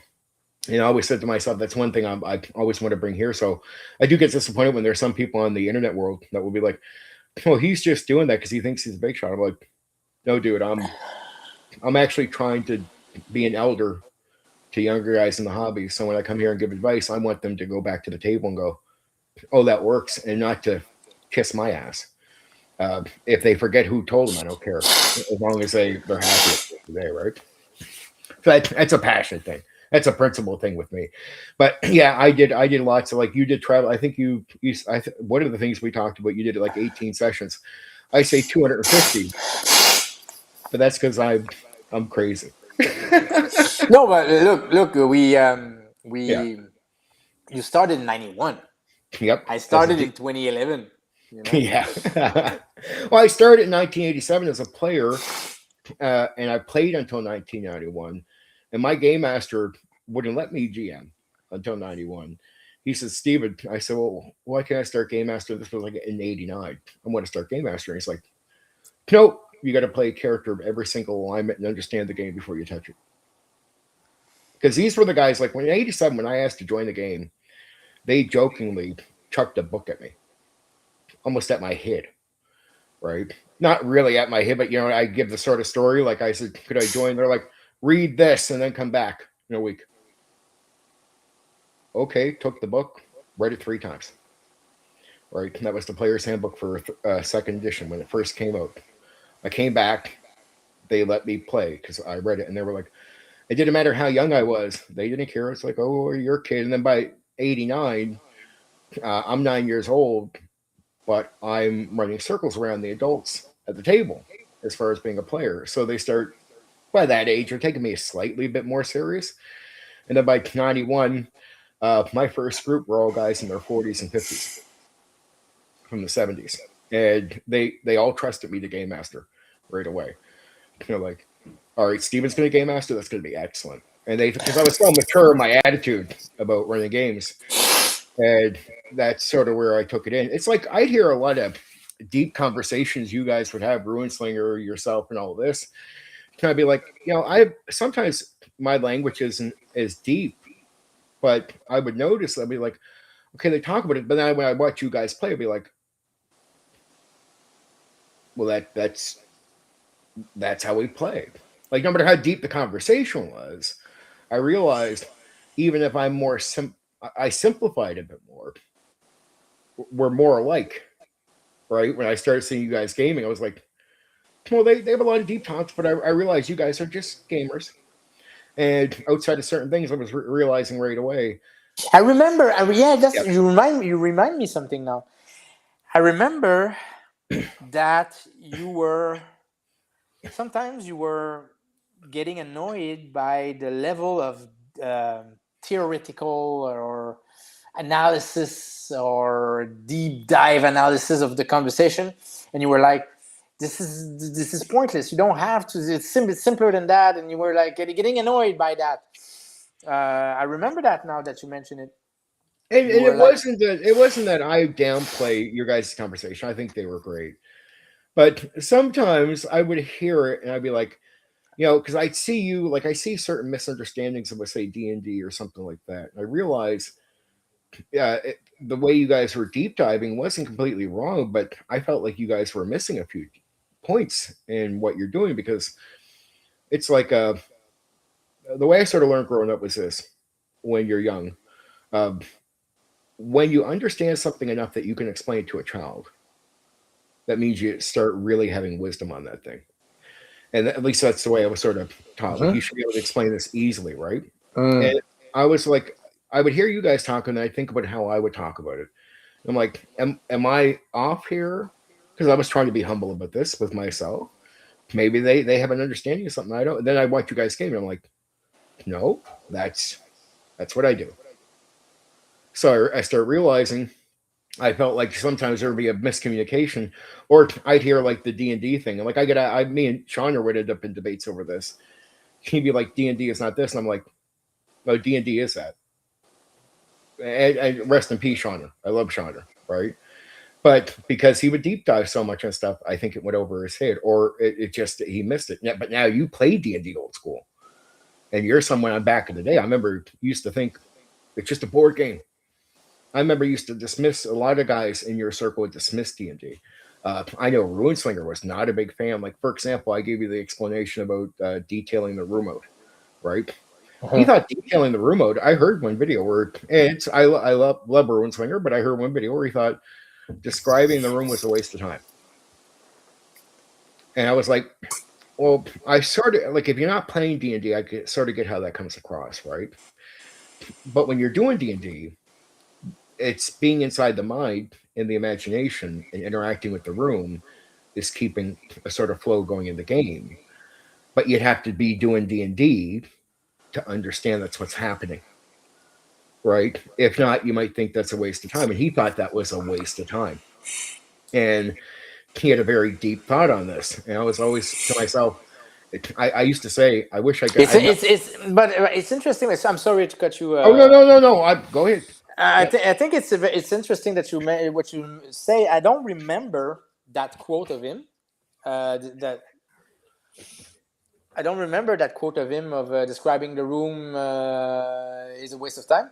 But I played with him last 2 years ago. 2 years ago now, in a Call of Cthulhu game. Actual play Call of Cthulhu. And he described some rooms there, describe it in a lot of details, the room there. So I don't think he thinks it's a waste of time to describe the room. Oh, probably, maybe he changed his mind on it, but I remember listening, because it's one thing. It's one of the early things that I found that I thought I disagreed with. You have a good memory of the stuff that we say, and you. No, it's not. It's not the greatest memory, but it's like one of those things where it's like, if something sticks out to me, I can remember it. But it's like, if I hear 5,000 other things, I don't remember everything. It's just those few things, right? But no, I used to. That's where I thought I'd have a hard time. Like, if I tried to talk to you guys, it would be a difficult conversation, because there was things where it's like there's some psychology you're talking about that I don't get. Like, some language you use that would be over my head. Well, the thing is that let me. I think I have a good idea why you say that. Yeah. The problem with the discussion, let's say Ivan, Mike, Runslinger, Eloy have together. Yeah. Sometime in some of those dialogue that we put online, is that we've been talking together for a long time as a group of people, and we develop a lingo, we develop a vocabulary on our own. So we have a bunch of words, a bunch of expressions, a bunch of idiomatics, semantics, and stuff like that. That what it does is that when somebody else listens to us, when we speak in our jargon, Yeah. we understand each other, kind of thing, Yeah. because we develop our language together. Because, yeah. Now it's possible for people to listen after a while, they get it, but it's part of the thing where, because the conversation is not just what you see on YouTube, is also in Messenger, is also what we say together sometimes, and not that it's not published. And so the vocabulary is being developed. So it's not that you don't have the vocabulary to understand, or the psychology to understand. I think it's just because our conversation develop its own language. So if you're not part of it, it's kind of hard to understand it. Yeah, because I felt like I think it's too bad. I actually think it's too bad, but it is what it is. I felt like we were like, when I see you guys game, I felt like we're more on the same page. That's what would make me a little like, I'd listen to it, then I'd see you guys game, I'd be like, wait, I game more like they do than I do this other way that sometimes I felt like might be criticized. Right? It's like, I definitely don't do that, and I do D&D, for example. And can I be like, no, I definitely do what these guys are doing. Like I'd watch your plays and realize that's a lot of what I do. Going into the mine, like your no prep stuff. When you get down to certain things, but yeah, I maybe that's it. Maybe it was just you guys developed a certain language around stuff where it was like, and plus, you guys are super intelligent guys, and that's respect here. I'm definitely acknowledging it. It's you guys are super intelligent guys. It's obvious. It's not just lingo. You're a teacher. You're a well-spoken guy, right? And there's definitely details that you're going to understand that I don't. But I was thinking to myself, by the time I get to a certain point, I realize we're probably closer to on the same page. But I felt at times that if I tried to have a conversation with you guys, I would get lost in that language, and there could be a lot of misunderstanding. Well, there's a few things I want to caveat. So a few caveats I'd like to. All right, to whatever. First, Condor DM from 10 years ago is not Condor DM I'm talking to today. So that is part of the reason why maybe back then you felt like it would be hard to communicate, because back then you were kind of hard to communicate with. So you were probably more lonely in your own thing. As far as you are today, YouTube, today you're probably way more positive, way more kind. But you are way more positive, way more kind. There's no insult, there's no bad word, there's no brashness, there's no acid. Yeah. So today, it's possible. Look, we have a conversation right now about RPG. We are having it, and we understand each other. Oh, I think it is different. I totally agree. No, I do think there's an evolution in the discussion, and I feel like we're way more on the same page. But also, I think a benefit is you've learned a lot more yourself. So there's a lot more meat in the middle as some of your language has adjusted to what you've learned, which brings you closer to the same page that I'm on. Right. And so I do find that's a good thing. And maybe it was some lack. There's some areas where you needed to, like some of you guys probably, I would have liked, like Eloy and me were better at dialogue back at the time because he had some real D&D experience, right? So when he would interact with me, I found like I could talk to him. Like me and him were closer. But I think it's maybe that adjustment because I was somewhere where you guys weren't, as far as like you're saying, it's just a different dialogue, a different view. But I think we both have grown. Definitely. I'm probably, because the thing is that let's say it's a spectrum. Yeah. Let's say it's a spectrum. I've been moving on the spectrum. Like, I was in indie games, and then I was in traditional game. Come back into OSR, and I'm moving like that. Right now, you know what I'm playing right now? Oh, right now, I am over my head, excited, completely mind blown by BRP. Basic role playing. Basic role playing. I have the new edition, and that shit is the best shit I've played, hands down. It's I think I like it better than Burning Wheel. I like it. It's amazing what I do with that game, and Yeah, I it's can actually so hear it. Like it sounds real. so so, so it's if I was YouTuber right now, if I was making videos, I would have probably 10 videos on BRP already. Like BRP for me was Yeah. a revelation. It was a revelation. I was like, where was I all these years? Basically. But I think that's awesome. I love it where we've got, and I like that we can actually talk about the past. And there was, look, it's good to be honest, and it's learning. It's Yeah, learning. it's It's one of learning. those It's things learning. where it's good to be humble. Like at least I'm way more humble about certain. But we both are. So I really enjoy that we're both in a different place now. That doesn't mean that I didn't enjoy the conversations you guys had back at the time.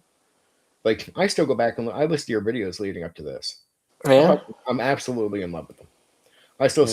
some of your some of the best thoughts I've heard on gaming is in those videos. I still think a lot of your thoughts back then still hold up. Oh I think yeah. you probably don't even agree with yourself on some of your old videos. I think I can pick up a Yeah. lot of old I videos where know. you'd be I like, know. I know. I know. That's one of the reason why yeah, I ended up quitting YouTube. There's two main reasons. The first okay, reason is the quality of the medium. Like yeah, the YouTuber now are professional. They have a mic. They have a background. They have everything. So I was not following that. yeah, And because I'm a walk and talker hobo guy, I don't do yeah, that. And so I was like, okay, so I'm not in the game. I felt like my content was low quality.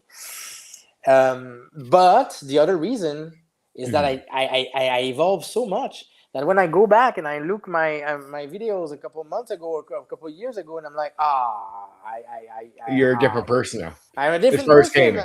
Yeah, Yeah, and as far as gaming, and also as a human being. So remember my first channel, I deleted it. yep, and that was My around 2012, wasn't it? Before you came back in 2014. So something like that. Yep, Yeah, my first channel, I deleted it. My first channel had something like 500 videos. All my learning. you felt it was too negative. Yeah, I felt it was too negative, and I felt it was too innocent. I had an epiphany. I was like, I don't agree with what I was saying in those videos. I'm not like that anymore. So I don't want it to be online. I regret that deeply. I should have kept it. I should have kept it for memory. A I million re- percent. Yep. yeah, I regret it that deeply. Yeah. Because it shows like I'll tell you this: at one point in your life, it'd be nice to see you do a documentary on your journey uh, from that starting point because you went right into the gaming hobby, right into filming yourself right away. I mean, so I still think you got It a has lot a out there. value. It has a value. Yeah. It shows an evolution of a gamer. Yeah, it shows the Uh, evolution of a gamer, but I I still think just. there's still a lot there. That's something you should consider in the future. Mhm. Is really looking back at if you ever come back and just do a few videos, it'd be nice to hear you talk about that first step right up until now because Maybe you're gonna give me the trail, Steven. Maybe you're gonna give me maybe you're gonna give me a little push to go and talk about my BRP experience. well because I don't think you like you say cheap con like you so I don't do the videos like that. Dude, the aesthetic to your videos are beautiful. uh I think there's an audience even now for that. I don't think there's nothing cheap about your videos at all. And I'm being genuine with you now. Like, I mean, I'm sincere, being a little passionate here about this. I love your out by the train videos. I love your raw talk, and I think that's sorely missing. I think Mm. there's so much graphics and writing it cheapens that becomes cheap because there's too much of it I to the think you're point. right. Maybe we came full circle now. Maybe if I Yeah, go back to the walk and talk, and people might like it because it's raw. and it's especially because it's so much commercial stuff out there that it'd be nice to that Mm. aesthetic is something See, I appreciate it. And I think it's something wild. I actually think it's not a lot of guys can do it either. That's another thing. The more you can hide behind stuff, the more people with, I think you might agree, with less talent for talking can pretend to be something they're not. Where if I put a mic on you and just say, go ahead and talk, you can. Right. Yeah. And that's missing. That's a lot of that is missing. I still think I personally do a bit more of that. I do a little bit of music, but not much editing. I'm pretty raw, like sort of old school that way. I press you are record. you're very similar than I. You Yeah. press record, you go in front. I don't do your aesthetic though, and I love that old Quebec. Much like I get it. There's something very Canadian about that too. Very French Canadian about that. It can be felt, man, and that's something that it's culture. There's also a cultural part to what you were doing, right? And it's something you were bringing to the hobby that I thought was very special. I still think it's special now. So yes, I do hope you consider getting back out. And I don't think you need to come back as a full-time YouTuber. I don't think that's what you do. I think it's just you're someone who has passion. So if you come back and do some videos and you're happy with it, I think don't put an expectation on yourself where you got to come back and compete. That's not what you're about, right? So I think you're a guy who can show back up and go, let's have a talk and walk to the train thing and just not have an expectation that you need to compete with other people. Like, and that's just not the game. Like the game is only that if you try to play it that way. Is my opinion. You're right. And also I moved, so I have a new neighborhood now where I can explore. Oh, that's awesome! No, I really, I love there's little funny things that would happen to you. Like watching one video, I remember, like, there's a train coming. Oh, and you had to start running. It's the funniest thing. You're laughing, and you have to get around the corner. But man, instead of like you don't edit that out, and you go right to talking the games. And the whole video is interesting. It's funny, but then you get serious, and you can hit on everything. And I am blowing a little smoke up your butt, but I think it's well earned. And it's something that's missing around here. And I think Ruinslinger and all those guys, if they heard what I'm saying right now, would be like, yes, and deep conversations again, even if that means there's some adjustment to it because you have new views. And I love to hear that. What is the update? How do you talk about it? And not just that, I still know you'd still deep dive and have a lot of interesting things to say, right? And I don't think you need to adjust to anybody, not even to me. I think you just need to be it's very look. You are. First, thank you for the compliments and the great words. I really appreciate it. It means a lot. It means a lot because I always have it in the back of my mind of like, should I go back to the podcast I started? Should I go back to YouTube sometimes, make some videos? Because the podcast, I did a couple episodes, but I find it less fun than walk and talk with the camera. It's just that. It's just less fun. Because the walk and talk, you can watch it afterward kind of thing. And when you listen, you need a mic, and I don't want to buy a mic and all that stuff. Anyway, but I might gonna go back to it. I think actually I might gonna, after this conversation, maybe not today, but soon. I need to find a way because the YouTube changed. I need to find how to shoot a video. I don't remember. I don't know how to shoot a video anymore. But anyway, you used to do it by cell phone or something, didn't it? Yeah, cell phone like that. Yeah. I still think you can probably do it in the most basic ways. I don't think things change as much. As long as you do it the way you do it. I think there's an app. I think it's a YouTube Studio app, something like that. There might be something like that. Yeah, I don't think it'd be hard. I think that'd be easy to find. And look, let's be honest, AI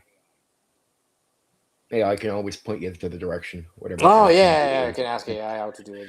Yeah. I mean, the browser is pretty much an AI anyway, so what I mean, it's a lot easier to sort of figure out what you're. But yeah, I think there's a lot of it'd be awesome, and I think you have a lot to say. Yeah, right now I'd like to talk about BRP. So I could have many videos just about BRP. That'd be great. No, I totally hear that, and I want to know about you GMing that stuff. And let's talk about that. So when it comes to the hobby, what is your preferred area, or do you have one? Playing or game mastering? Oh, game mastering. I don't really like to play. Same I'm here. not I'm not big on playing. I like to be a player for Runeslinger because he's been giving me very intense experience as a player. So I But know he this guy. poisoned you. I know this guy can do it for me. See, he poisoned you. Like my first DM. Here's what I stopped after 10 years. He was so good, like a ruin slinger, that after I played at the top of the mountain, You don't want to play with nobody else after that, yeah. everything else is at the top of molehill in the Oh board. man, it's because for me, I'm not very patient around a table. When I look at the GM and I see all the mistakes he's doing and I see all the stuff that he should have done better, and I'm like, ah. So I'm just a game master. I'm more of a game master. Yeah. Same here. Yep. Yeah. They go forever GM. I'm like, me and you would be. I would consider us dedicated game masters. That's a term Oh I use yeah, for I myself. just I would use that for you too. Forever GMs are guys that, well, I'm sort of forced to game master. It's like, no, dude. Me and you could probably get games if we wanted to anytime. I get games yeah. offered to me all the time. I say no, no, No. no. Yeah, yeah. It's the I same here. stick to game mastering. That's why I call it dedicated instead of Yeah, just yeah, forced forever type of thing, right? yeah, 'Cause that's, yeah. uh, but yeah, that's cool. So is we what about the indie games? Do you think you're off on a long break off of them for a while and just I going to be look. doing BRP? I tried again like a couple months ago. Yeah. My friend said, "Hey, I have this amazing indie game from this amazing designer. It's called Mythic Bastion Land." And I'm like, "All right, let's do this. It's a X crawl." I'm like, "All right, let's do this."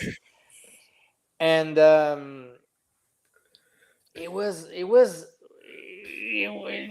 just can't stand these games anymore. Are I you can't. still theater of the mind like me?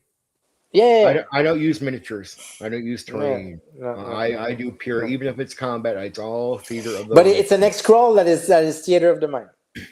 Okay, okay. But it's an indie game, so it's very crunchy. It has all these little mechanics and all these little things, and so you end up not role playing that much. And again, it's always about that. It's always like there is a procedure, a process, a Here, I'll give you procedure. a game. I'll give you a game that you can look into. Deadlands. Deadlands. Have you played that?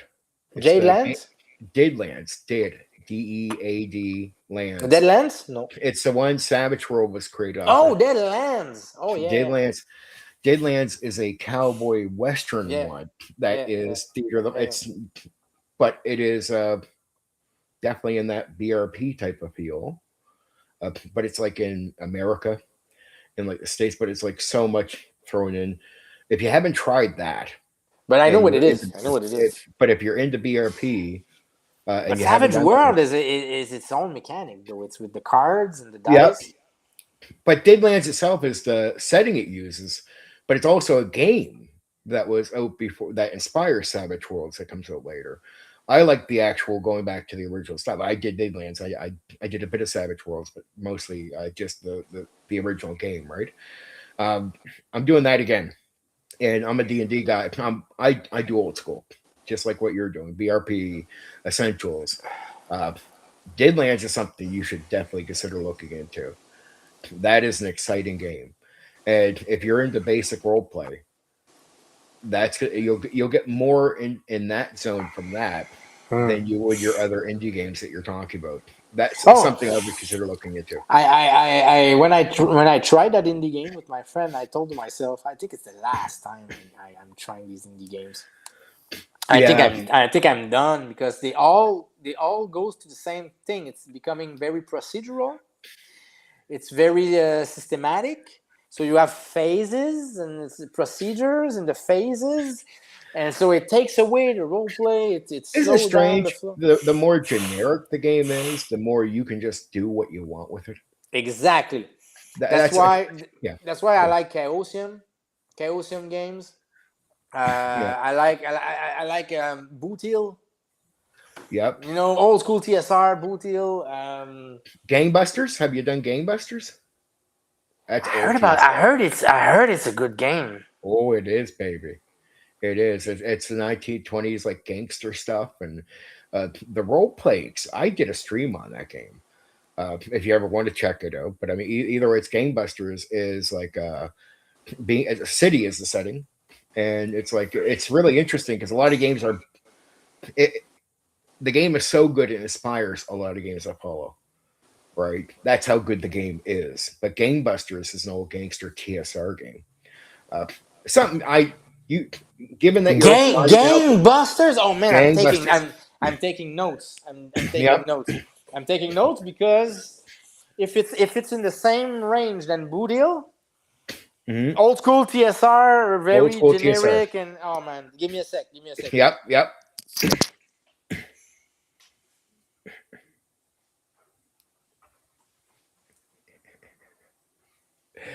Getting him on to Gangbusters. That's a beautiful thing. I'll make the top secret when he comes back as well. I love Sameøldji. Great to see him open up to these games. They're terrific games.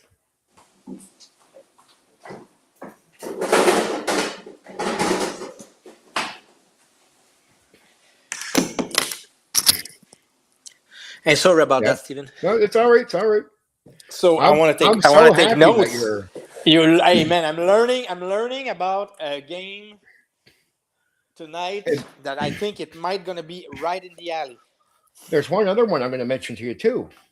That's TSR, Top Secret. Not there's James Bond out there, which is like a boom. No, skip. You want TSR. This is Top Secret is TSR. Gangbusters and Top Secret are both TSR games. Top Secret is like your, I guess you want to say something like the James Bond gimmick stuff, right? But it's again, you go back to generic and basic, and a lot of control you have over what you apply. And it's a game master's game. You're a game master. You like BRP, Top Secret, and Gangbusters is going to be awesome for you. I would definitely at least consider them. Like, go back and read them. Don't expect to see something that looks fancy. These are old games. They're going to look aged. Like they look aged when you look at the books. They don't look like fancy new books. But I mean the gameplay, because if it's all up here, the game is great. Like Gangbusters is fucking beautiful. Is it on drive-through? I hear there's. I don't know if it's a drive-through or they might have clones of certain games like that. You might want to look for a clone of Gangbusters or a clone of Top Secret. But Gangbusters, there might be a Gangbusters, clone. is it in one word or two words? All one word. Gangbusters.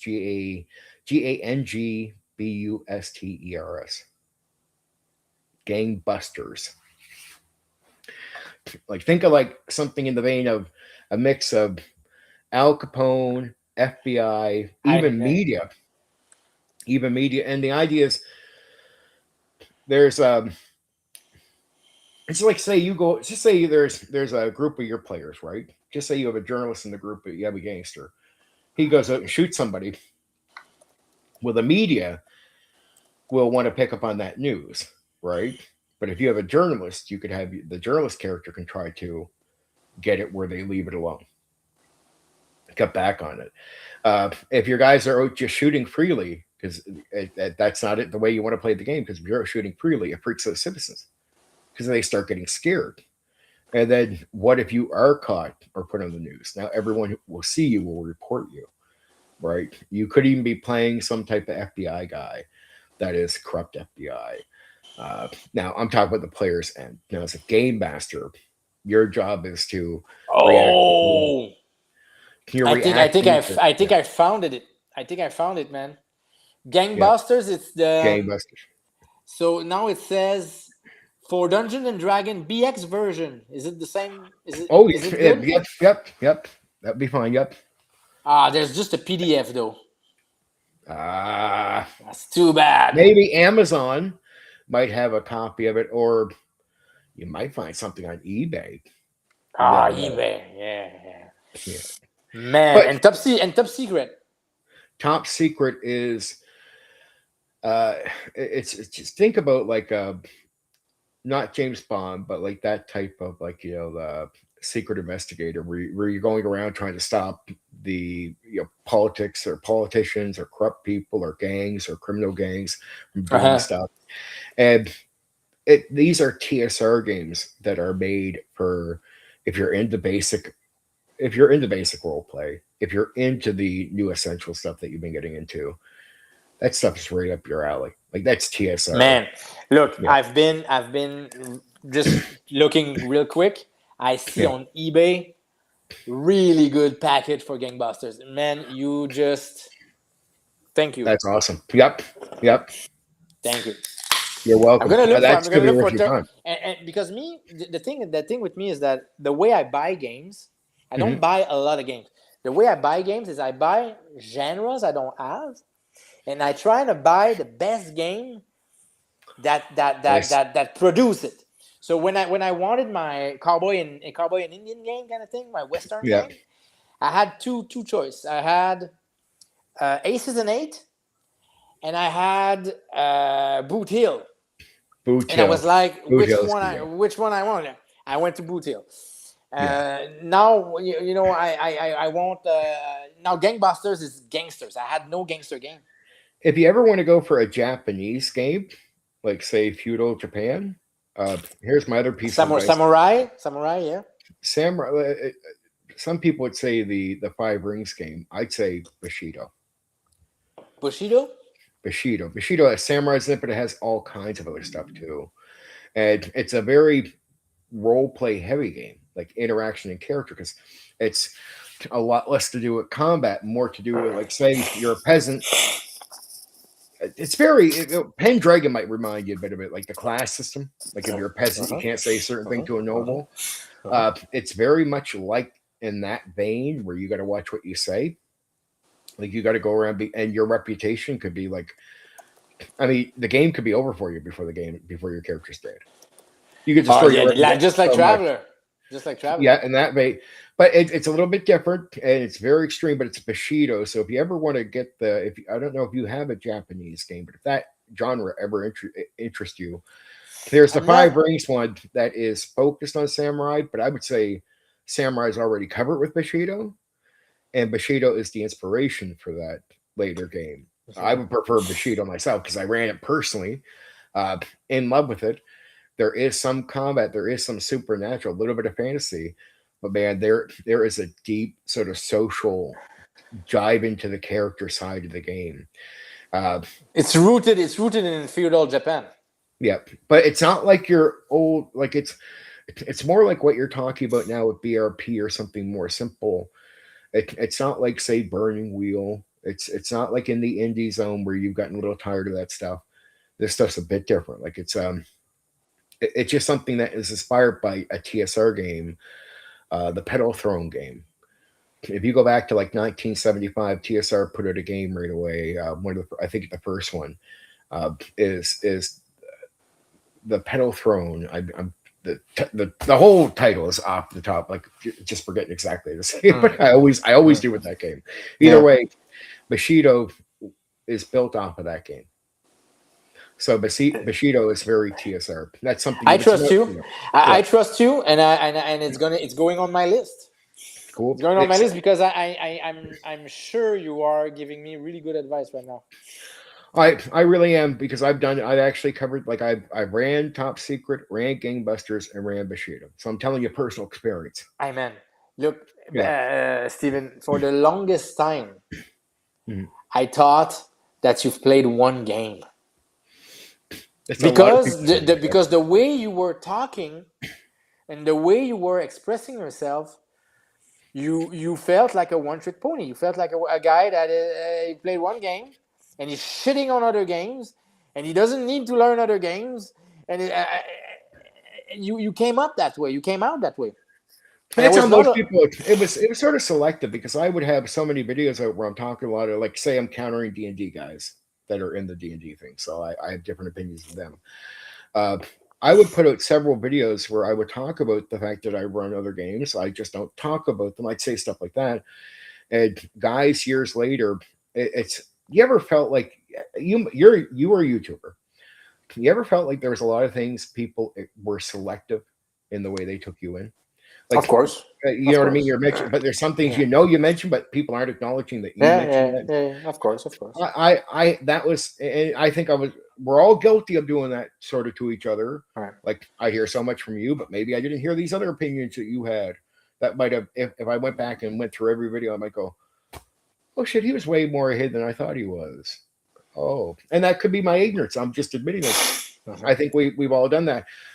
I had that happen to me a lot, where I would talk about second edition, but I wouldn't say this is the only game I know.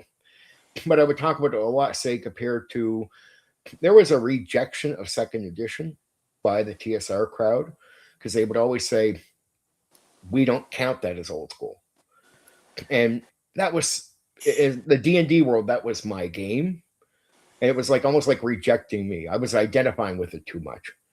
And I was in that argument. And in the conversation of D&D, my understanding of D&D was better expressed through talking about 2E, right? And remember, when you talk about D&D, it becomes a lot of your content if you're in the D&D realm of content creation. But I'd have several videos, or I'd mention little things like, you know, I talk about this. Actually, when I started being more open about my neutral advice, here's what's weird. You knew me as a second ed guy that did second ed content, right? When I started doing neutral advice and started getting away from just talking about 2E with the new child, you got guys that were coming to me going, man, why don't you do some videos on 2E? Just to show you how selective people can be. Like, you need to do a lot of 2E content. I had guys, the second I was doing a little bit more of this other neutral stuff, acting like I wasn't, even though I'd have a playlist of 70 second edition videos, right? They would be very selective in what they were checking out on me.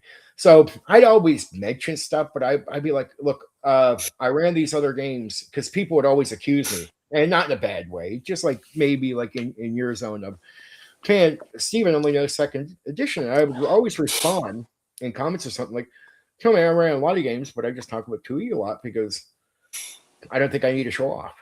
And I would always say stuff like that. I don't need to brag, but I ran a lot more. I would say that in reaction. But I can't, you know, and even though I bring videos out, like I remember, even though I was a bit brash, I'd always come out with videos going, look, I'm as mediocre as anybody else in the hobby. I say this about myself, like in several videos, like, I'm no better than any other game master, or I'm no better than you. And I would have people come out because I talk very confident without even, it's not like I'm claiming I'm great, but because I talk with a tone of confidence, I'd have guys go, you think you're better than everyone. But there's no language in any of my videos where I say I'm better than people. And I'd have several videos that they would just ignore completely, where I purposely, because I knew people had these statements about me, I'd be like, look, I want to clarify. I'm no better than the next guy. And there's a lot of guys that are better than me, you know, in the hobby. I was straight, and I'd acknowledge it. And I said, you, maybe some young guy listening right now, I said, take my advice. Maybe you'll outpace me in a few years, right? I'm just a guy who loves gaming. I don't care about competing. I love gaming. I really love gaming. I love gaming that much. That so what are you? So I'm sorry. Sorry. No, that's all right. So what are you playing right now? I do have a campaign of 2E. I just finished up a campaign of World of Darkness. I have my own system out now, the Neo TTRPG system. I'll be running that soon. I'm going to run Deadlands, which is the one I was telling you, but I'm going to run that. And then they want to have a run with Paranoia before this. The new one? The old Paranoia. The old Paranoia? Because I've only ran that. That's a game I want to play so much. I just can't find people to play. I might have to run it for you if I can get a few players. Oh, I'm being serious. I love Paranoia, and I'm really good at the. I have the second edition, though. I have the new one. You only played it. I could adjust. I'm looking at the second edition already. I got the material when I did my stream on it. The second edition is a good product. It would be nice to try it. But, totally. But the reason I only did the stream on the first edition, I have a rule. I only do content, at least on the games I ran or played. And that's a principle. It doesn't, like, I sometimes feel like I know a lot more about certain other like editions of a game, but I know my fellow nerds think that it's bullshit if you talk like you know a game but you haven't ran it or played it. And I'm completely with them, because there's some guys out there that will do a review on the game. I'm like, you should have, because the old nerds. I'm not too hard on it, but I sort of appreciate the principle, and I sort of get it. It's worthwhile saying before you review a game, you should have played it or ran it. Yeah. And so I was lucky. Here's the reason I had all these different games. Like, you might, Stephen, how'd you have all these different games when you were younger? I knew guys when I came into the hobby through the 70s, and they were old guys that would collect like first editions. Very oddly, they would get a second edition, but mostly first editions. And I would go over to their home, and I knew all these old guys that were war gamers, but they did a bit of D&D and stuff, right? But they'd have Bushido on the shelf, and I'd be like, if you remember back in the 90s, printing was a major gimmick. If you're a 90s kid like me, so you know what I mean. There was a lot of, like, you go and print a lot of things. I didn't care about having hardcovers because I'm a gamer. I don't care about collecting. I'm a gamer. Like, I want to do. I don't care about having the nice thing on the shelf. Didn't matter to me. They'd be like, I'd be like, yeah, Bushido, did you play it? And like the old guys would have games like that, like the first edition of Bushido stuff. They had the Game Busters, right? Sometimes they played it. A lot of games they didn't play. But in most cases, they'd have only one, like that original edition. And it's like, okay, I could borrow it for free and print it. So it's like, how did I play a lot of games? It didn't cost me any money. And I wasn't a rich kid. So I would go, and these guys would just be like, because they knew how passionate I was about gaming. They'd be like, yeah, we'll lend it to you, Steven. Because we know if we lend to you, you're going to actually go play it. Like, they knew that about me. I was so passionate. I was just like, lend me this so I can go print it. In the odd cases, they give me games, right? But it wasn't, again, I was a very poor kid. When I started in 1991 with the game mastering with the second edition, I couldn't afford a marketed setting or modules, even if I wanted to. Never could afford it. I got hand-me-downs of the core 3 books. So, and that was it. That's all I had to play with. That's all I had to work with, was those 3 books. Very, very extremely poor, right? I just had no money for anything. So when they gave me those, I was just very humble, and I was a guy that can just make a lot of use of that stuff. But you'll notice I don't have shelves of books behind me. Yeah, you don't have a lot of books? I mostly printed when I was growing up. I have some books, but not a lot of books, no. And people are like, why do you have most? Like, I still have most of, like, So you play out of PDFs? No, like print. You buy PDFs or you? No, paper. Paper. Wait, let's say, for example, you want to play Paranoia.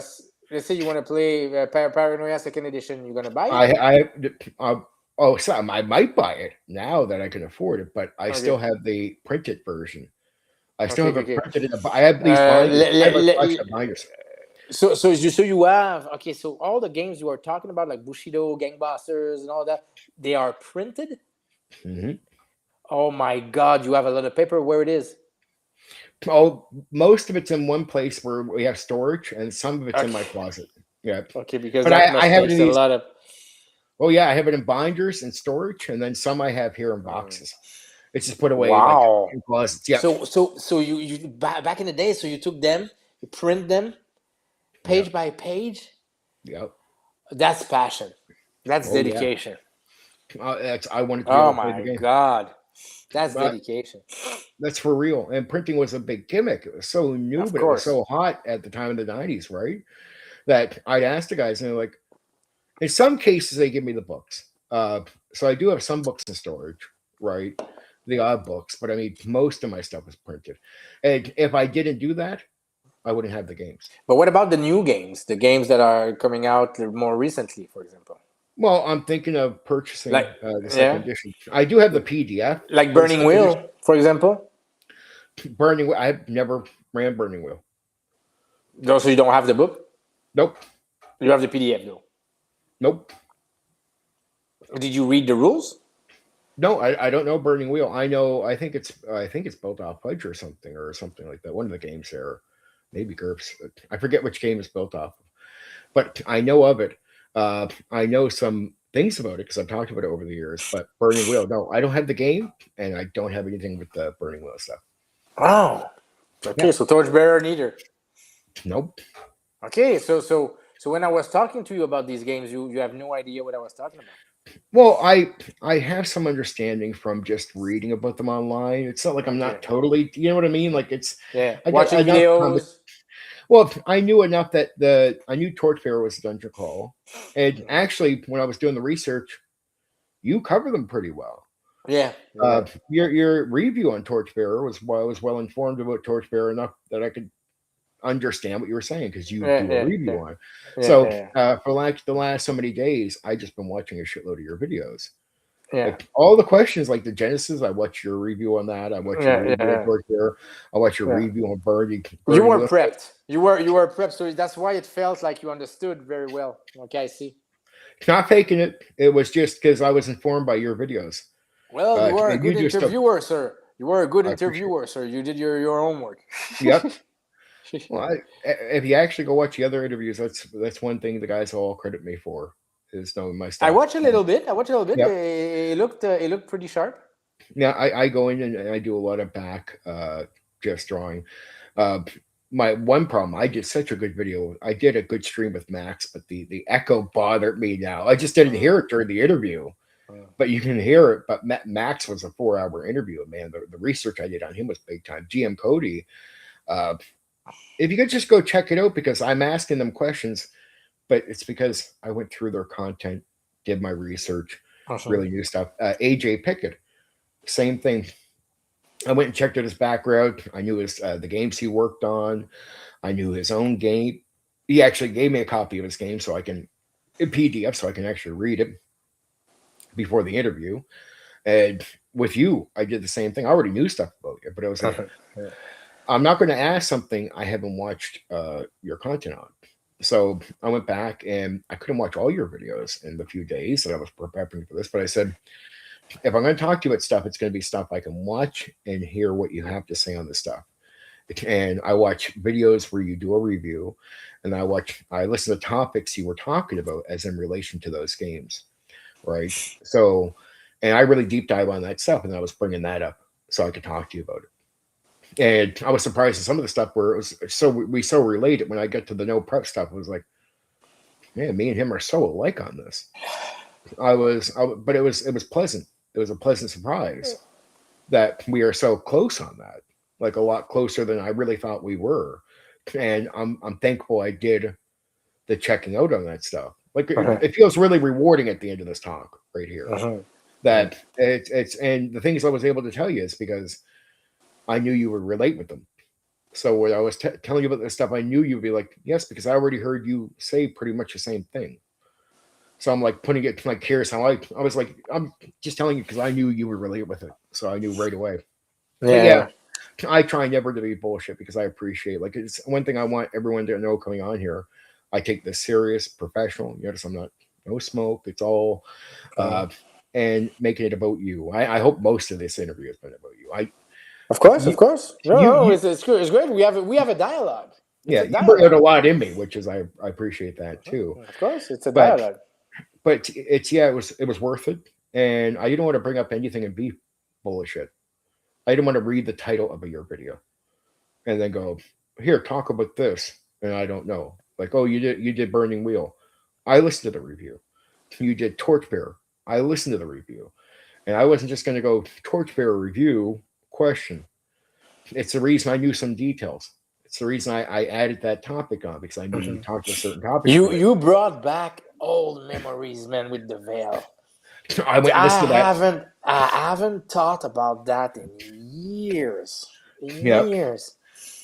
Such an incredible topic, and I'm so like it's happy to hear the evolution, especially the stuff I didn't even know to ask you about.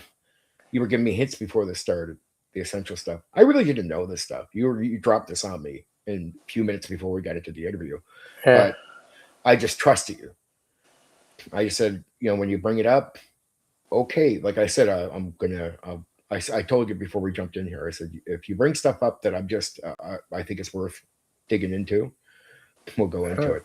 So I couldn't pretend to know more about your evolution on D&D in a sense that I was ready to be informed of it.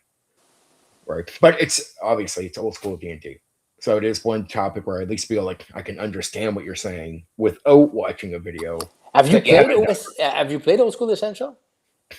Play old school. I played not essential, but if you go, I've done OD&D, Back Me, AD&D, Yeah. Race. Like if you've done those, I know it's the same. I know it's the yeah. same, but the Old School Essential, the product is just. Oh, it's the update is. I have seen it. It is so clear. All the rules are clear. It's well edited. The pages, it's just everything fits in one page. It's amazing. It is. You don't have to dig into the whole thing. But just on the front of it, I do understand it just because I did OD&D Back Me. Yeah. Okay, I have a question for you. Okay. When you played old school D&D, the first edition, the one that is Old School Essential. Yeah. What is the record, the highest level a player or yourself have reached? Oh, for me, for yourself or one of your player. Okay, so I'm mostly done second edition, but I played 1E. I'm not playing second edition. I'm playing old school. 1E. So level 14. That's I DM'd to level 14. You're a player that reached a level 14? I played up to level 11. I DM'd to level 14. Wow. Yeah. That's a feat. Yeah. That's a feat. It takes a long time, but that's me being part of a 2.5-year campaign for the DMing thing. For playing, because the guy just kept pacing us with so much stuff coming our way. I'd say it took us about 1 year and 6 months to get to level 11, which is still almost 2 years. But I mean to survive all that. I mean but to make it fair, to be fair, if you talk yourself out of a fight, you get the XP.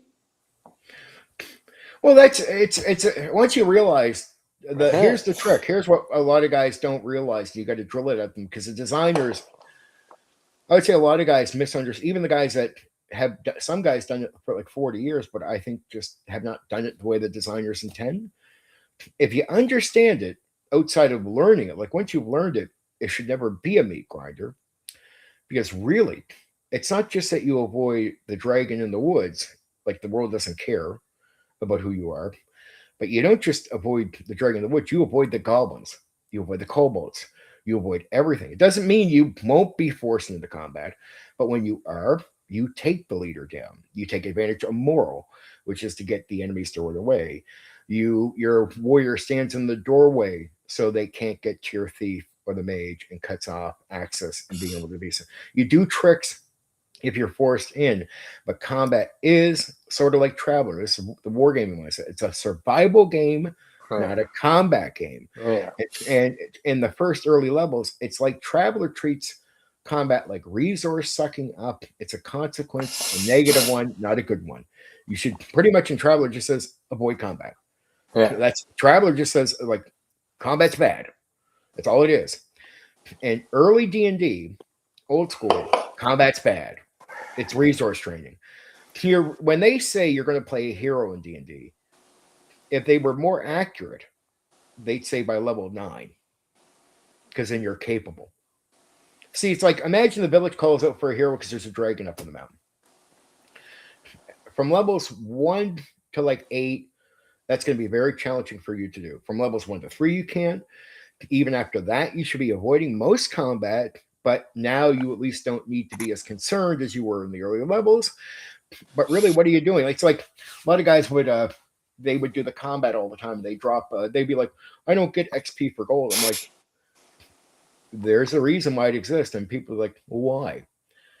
Because you should be avoiding all combat, and treasure should be one of the main ways you collect experience. Yeah. And also the balance out is the bit of fighting or whatever you're going to do is going to degrade your equipment. You got to use money buying new equipment, repairing equipment, and then training. And so you shouldn't be getting filthy rich. It should balance you out through those 3 factors: repair, new, train. And maybe by the time you're level 4 or 5 or whatever, you could start being slightly more aggressive against some enemies, but you still got to be cautious, right? And then at level 9, you're not in the same game anymore. You should. I'm sorry if I cut you off. Oh, You should also buy people to work for you. Henchmen, yep. Henchmen, yeah. Totally. But I mean, for the most part, once you understand this stuff, if you understand how to play it to avoid stuff, like you learn little things like about avoiding, like our first off, D&D's old school where there's no perception check. You got to look up, down, and you got to say this. Think about your words is the controller stick for your character. And if you don't use them wisely, gelatinous cube. If you don't use them, if you don't learn from experience, rust monster eats your equipment. Right? Like the game is meant to be player skill, player experience as you learn through paying attention. Now, the wilderness is the same thing, and there's wilderness animals that do the same shit. Yeah. And it's all about really, it's a cautious survival game. And once you're cautious and you play survival and you avoid combat, after a certain point, you should be able. I could start off a new character and usually not have to start a second one and get to level 10. Most of the time. Wow. Most of the time. Second edition is a little bit slightly more lenient, but don't get it wrong. It's diddly too, but slightly more lenient than 1E. But once you understand survival and you're not out for a meat grinder fight, you start realizing the game isn't as hard as you think. You just got to be very patient. It's got to be a very early game is very patient play. Patient, but at the same time, not just patience. Understand, all right, we go in, we got to move fast. Things like wandering monsters. These are all pressures that are going to try to send combat at you that you should be avoiding. Right? But think and the designers, in some cases, I don't know if it's just been missed by a lot of people that play the game, but a lot of people like have their players make up 5 characters. I'm like, in most cases, it just means that DM and those players have not figured out what this game is. There is it's interesting what you mentioned that there is a game called Dungeon Crawl Classic. Yeah, I know what you're talking about. Dungeon Crawl Classic. That's what they do. They call it the funnel. So when you start the game, you create 5 characters. Yep. And the one that's gonna survive the funnel, is gonna be the one who's gonna be your character. It's part of the game. Well, it's almost meant to that's a purposeful meat grinder where they throw you into it. Yeah. But you got to go to the old school set of wargamers. Wargamers, if you go to wargaming, you might think it's all combat. Fighting is the last. As a wargamer, because I play like say Warhammer a bit, right? The actual war game, not the TTRPG. Wargamers are not what you assume at all. They're all about strategy, positioning, and they could take forever before they ever fight. And fighting is always dangerous to them. It's the last thing they're going to do. Or they only fight when they finally have to. And you should see the amount of time a wargamer takes before they finally do it, right? Oh, talking about, the thing, Meat Grinder or Gauntlet, it is. Talking about Dungeon Crawl Classic. But wargamers, that's why when you make Traveler, wargamers, you think a wargamer made that. Yeah, combat is something you avoid, right? Yeah. Go to D&D. If you really understand what the designers are telling you, that's why they say negotiate with the enemy. There's no advice about fighting it. Never. Yeah. In the book, it's all about avoid. Yeah. And so once you understand and you do that, and you learned as a player too, watch up, watch down, watch left, watch right, watch the corner, then you don't run to the gelatinous cube anymore like that. Right? You don't. What about the mimic? You don't just run up and open the chest because the mimic might eat your fucking arm off. Right? It's you and that's player experience becomes player skill. Now you know it now, and you learn. Now you don't just open the door carelessly. You check the door. Yeah, the old time, just to finish it off, it's a mix of caution and speed, meaning you know to be cautious, but at the same time you don't take your time. And there's a reason, because there's always monsters wandering. Right? You stand still for too long, the orc finds you, Yeah. and that's a punishment. Yeah. And so that in that aspect, it is a game, right? And but there's a lot of role play, social interaction, narrative, Uh-huh. character. Uh-huh. See, it's what I say is this. Here's what D&D realized, and it got right. It's a balance. It's not storytelling, it's not drama class, but it's not just a board game. It's something unique to itself. There's a bit of performance from the drama class, but only aspects of it. There's a bit of narrative towards the emerging story and developing your character. Then there's a bit of actual game that you have to marry and accept. There is a bit of that monster coming at you, wandering monster, player skill. Though, but it's not just a board game either. It just borrows aspects from a game, that type of game. It borrows aspects from drama. It borrows aspects from narrative and story.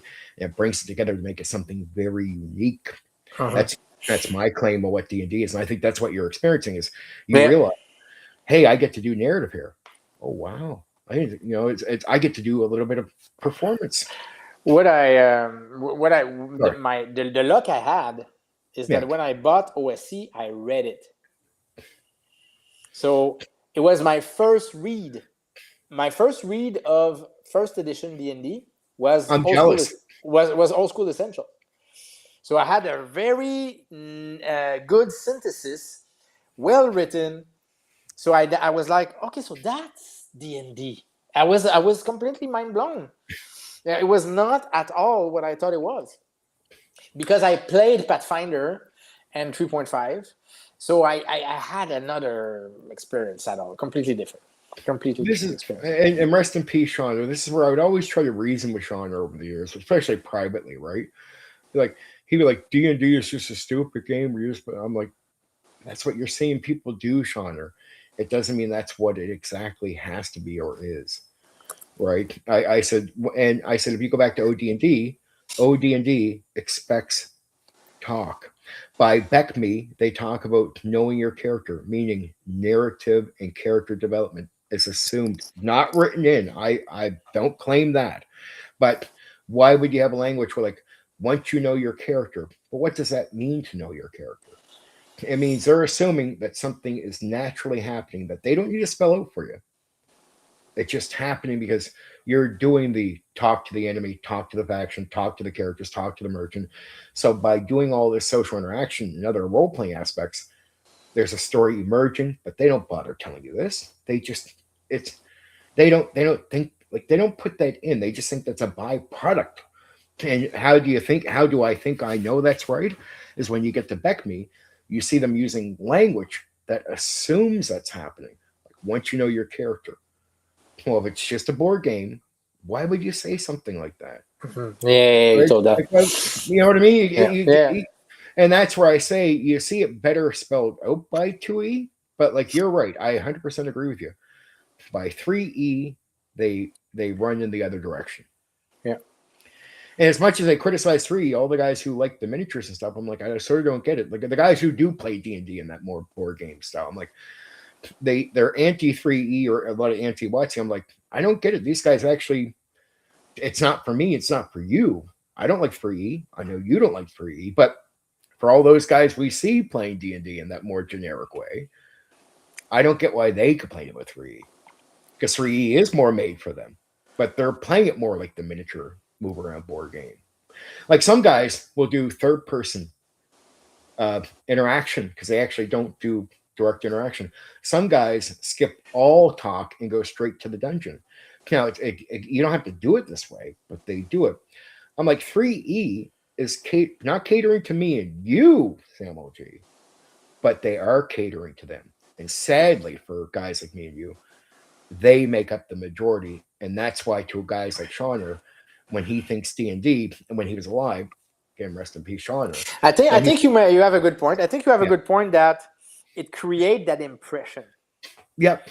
And most tables, that's what it is. as well. But now you have personal experience to actually know better. That's why I think it's great to have this sort of moment with you. Oh yeah, of course, because you're now we going, can understand each other. Yeah. yep. Now you totally get it because you're in there doing the social interaction. You're doing similar stuff that you could have done with Burning Wheel and independent games. Like you're realizing, oh, I can do it here. You can let players pick up the mug from the table that you didn't mention. You can let players have all that agency in a D&D game. Yeah, right? of course. Yeah. And isn't that amazing that you can allow that type of style that I know you personally love players to be empowered. Yeah. And look at how empowered they can be in a D&D game. I remember you. Yeah. Well, back then, like maybe I don't know, man, 5 years ago, 6 years ago, you were trying to tell me that, like you were like, it works with D&D. You can do it with D&D. I was like, no, it doesn't work. It doesn't work. But the problem is that we were not talking about the same thing, because we were talking. I was referring to that you just expressed, like the impression I had coming from the third 3.5, fourth, 5e, and then never read the old school, so then didn't know. So yeah, I think. And then we played a little bit of the 2e. Yeah. I was like, he's doing something interesting with 2e. Did you enjoy that? Yes, of course. Yeah, I think we played 3 sessions or something like that. Yep, something in that vein. I forget exactly the details. Yeah. I have a question. Throw it at me. Back then, you wanted to play by phone, so it was on the phone. Or it was on. I think we played through Facebook. It was on the audio. phone. It was audio. It was Facebook audio. Yes. Audio. Yeah, audio. Yeah. Not on the phone, but I get what you're saying on the phone. Do you play with a camera now? I still, well, I just haven't done it in a lot of years, but I did. I went from text. Did you play online? I haven't played online in 3 years, but no, last time I didn't do camera. It was like 3 years ago, because the other guys didn't have cameras anyway. Okay. So I didn't bother. I don't enforce cams if the guys don't have them or they're too shy to go on them. I don't bother, because I did gaming online for so many years that I feel like I can get into the mind, whether I see you or hear you. Yeah, you don't need a camera. Yeah. But I feel empowered. I hope I made that point with you, which is, and it's not that I wouldn't have gotten a camera, but it was like at the time I remember we had to find a place to do it, and audio was easier for me and you to get on and play. And so I was so used to it being easy for people. I said, that's not a problem, because I've done this before. It worked. Yep. It was a very interesting experience for me, because I never played audio only. Yeah. But it worked. It didn't change much. And that was me trying to express old school D&D to you. Yeah. Showing you that there's a lot more freedom and all the stuff that you know now. Yeah. But I was trying to show that to you, like there was a lot more to this, and we got in where I was purposely showing you, like, we're not going to a dungeon. This is all in a place. I can do a city campaign. I can do politics. I can have you talk to all these different guys and betraying or somebody. I wanted to show you that part of the game, and I was hoping that I did. And yeah, you seemed quite happy with it. I never heard much. It worked. It worked. It worked very well. It was. I remember. What I remember is it was very intense. It was very tight. Everything was tight. It was a very tight experience, very intense. It felt claustrophobic. It was in a city. It was dark. I was a thief. Yep. And I had a sword that was controlling my psyche at the same time. It was very, very claustrophobic. It was an intense experience, so it worked. Yeah. That was the way. I mean, I could do it a million different. I could have been more open, but I did want to show you that there was a lot more to the side of not just some combat game in a dungeon, not a simple. You know what I mean? I wanted to show you that it could be this different type of thing, where it's more in your mind, stuff like that. Because there was an expectation I from what I assumed you had about D&D, what I was going to run. So I was like, well, this is not going to be the monster of the week game. And it worked. Yeah. and it worked. I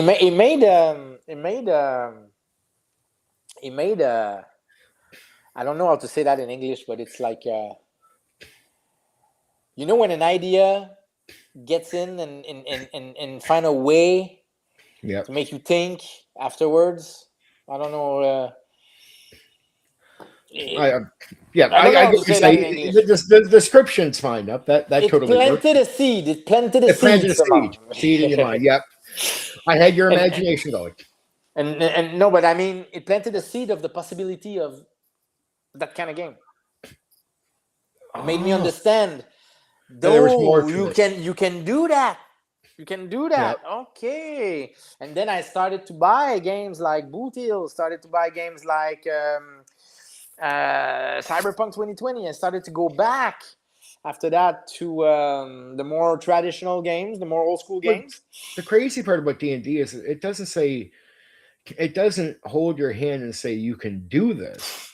But at the same time, the great beautiful thing is it doesn't say you can't. And that's generic enough to lend itself to what you want to do. So it's like, it's Pendragon's a very specific game. Burning Wheel, like you would say, is a very specific game, the very specific focus. D&D is more like this. Hey, we're going to give you a toolbox, and whatever you want to put together on that canvas is up to you. You can do that. Look, really similar to D&D would be Call of Cthulhu, RuneQuest, Traveler, Cyberpunk 2020. A lot of games like the White Wolves games does it as well. I love RuneQuest. I don't like this. I don't like the book explaining the setting. I had to host rule the setting to make it more flavor, but it wasn't host ruling the game. But you like the rules. I like the rules. Yeah, I like that you have to use the skill to get the advantage. Like I like the idea that makes you play. You know what I mean? Like not just play. Like it's still there's narrative, there's all that, but it's like there's no freebies. You really similar. I like that. I love the D100. I love the D100 system. Yep. It is so great. It is so fucking great. You roll these 2d10s, you roll under, and then you can manipulate the skills. You take another skills to give you a little boon, and it's just fucking awesome. Yes, I love it. I love it. It really is. God, yeah. Okay. I love it. BRP, Call of Cthulhu. Look, Chaosium are doing something very special. Mm-hmm. They do reprints. They do brand new reprints of the first edition of Pendragon and Call of Cthulhu. So I have the first edition of Call of Cthulhu right there, the white box, beautiful. But it's the brand new. So what they did is that they clean up the pages. Yep. They clean up the pages, but they kept it the same. They didn't rephrase anything. They kept it the same. So and they give you the box, the old school box that they were coming in, but brand new. I love Pendragon. So I'm gonna have Pendragon first edition. That's I'm gonna be playing first edition. I've got Call of Cthulhu first edition. I don't want to play the 7th edition because the 7th edition they bring all the new modern stuff in it, and the new. If you get a chance, 4. Call of Cthulhu. No, Pendragon. Pendragon 4th. 4th is I would consider the best. I'm not trying to downplay the first. I think the first is great actually. So it's a little messy as far as the writing, but the game itself is fine. Material. But what's up with the 4th? It's where they really, really paint out the King Arthur side of it, like the Arthurian side of the story better.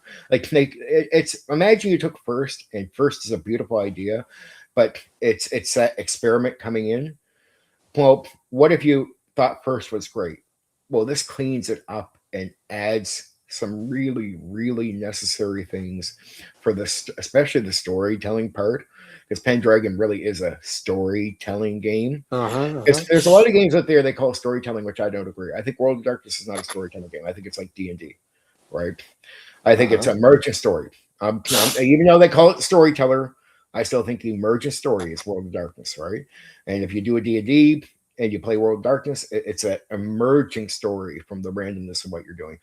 Pendragon is a game where you purpose start in every line, everything you do is to write a story about a character. And the story is so much more important that your character can die and you play the son. Right? Like the story is that important that the character actually takes a second, like the back seat to the story. That's how important the story is. Oh, AJ Pickett, 1,000,000% agreed. But I'm just saying, Okay, there's a chat going on. yeah, but Pendragon really leans just especially into it.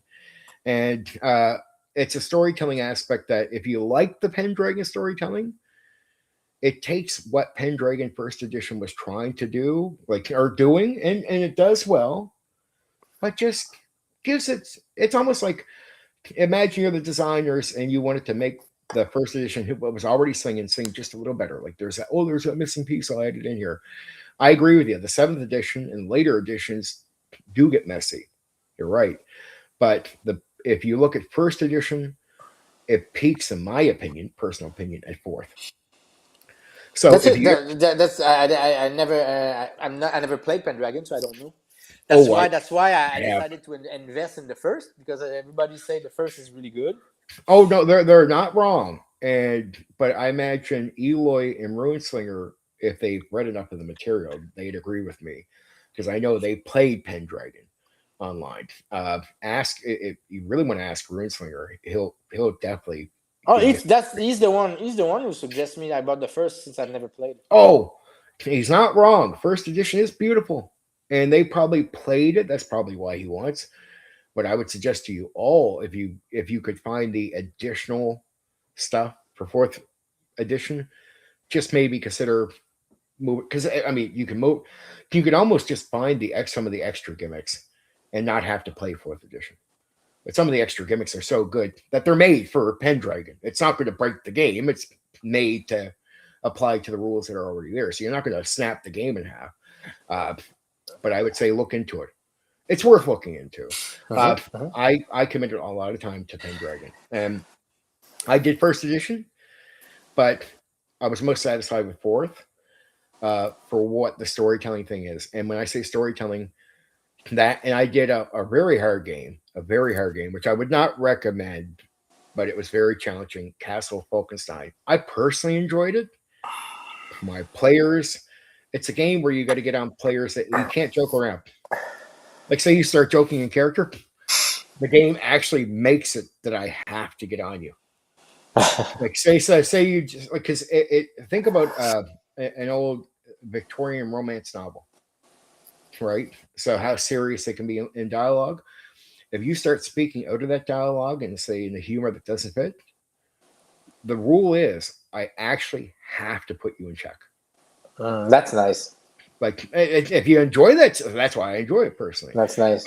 But it's one of the rare games. So a lot of games out there, players can just play and they can just figure it out as they go, right? And they can figure it out. Very few games put a lot of pressure on players as much as they put on game master performance, right? Game master performance is usually the hardest job.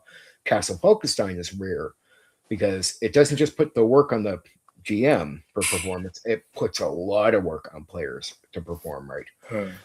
So it puts a lot of pressure on players. But if you enjoy that stuff, I like when there's pressure on the player. Another game that I'm waiting on, that I backed on Kickstarter, is Ars Magica, the last Ars Magica. Oh, Mars Magica. Ars Magica, yeah. Yeah. Oh, okay. Fair enough. I know what you're talking about. Yes, you play a bunch of, it's true play. You play a bunch of mages, sorcerers, and mages, and you create your own spells and stuff, and you. A lot of people love the idea of that. The Kickstarter was like the definitive edition, the last edition, the complete edition to finish the game, because the game I think has 5 edition or something. Yep. And so I'm waiting on this one. Never played that one. I'm waiting on this one. Oh, dude. Let me give you a warning. Have you played Ars Magica? Yeah. Oh, yeah? So my warning to this, just on the front of it, I won't tell you too many details, but just here's my heads up. You've already paid, so it's too late to back out now. You already got it coming your It's way. okay. It is what it is, right? So we'll leave it at that. The idea is every time I tell what the idea is for Ars Magica to people, like you just did with me, that's why it sold to you so well, because the idea of it is fucking beautiful, right? It's actually doing it where most people that like the idea collapse. That's why the game, as much as it should have hit big, it hit enough to like it's look, the idea is big enough to get enough money in investment to get where it's gotten in multiple editions. But it's like a lot of games. It's not going to be as big as D&D because the idea is sometimes, as far as some people, it's that generic thing I told you about with Cyberpunk, right? Oh, you have to really read it and understand it. Because if you don't, you're going to have a bad experience with it. And it's very challenging to do right. Because if you don't get it right, you won't experience it. It's like that when we talk about Burning Wheel. It's very sensitive. So be ready for that. Be ready for that when you're going to try it. It's very sensitive, right? And if you step over here, it's generic. It can be very challenging. Most people like the idea better than the work. Now, I don't know, mate. No, that's just the older stuff. Newer stuff that you're getting now could be different. I'm not going to claim I know anything. I'm completely ignorant. We'll see. Yeah. But I'm just, if it's anything like the original stuff, be ready to put some work in. I know. I think it's a demanding game. I heard. I think it's a lot about. How can I say, like?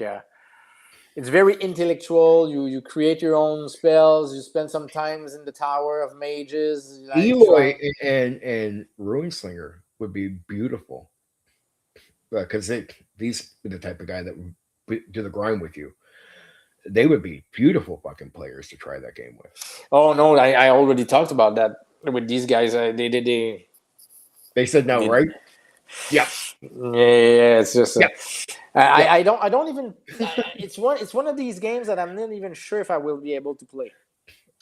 I don't like to buy these games, but I needed a copy of Ars Magica. So when they created the new edition, I said, okay, I need it. It's kind of like a coat of arms. It's kind of like a trophy.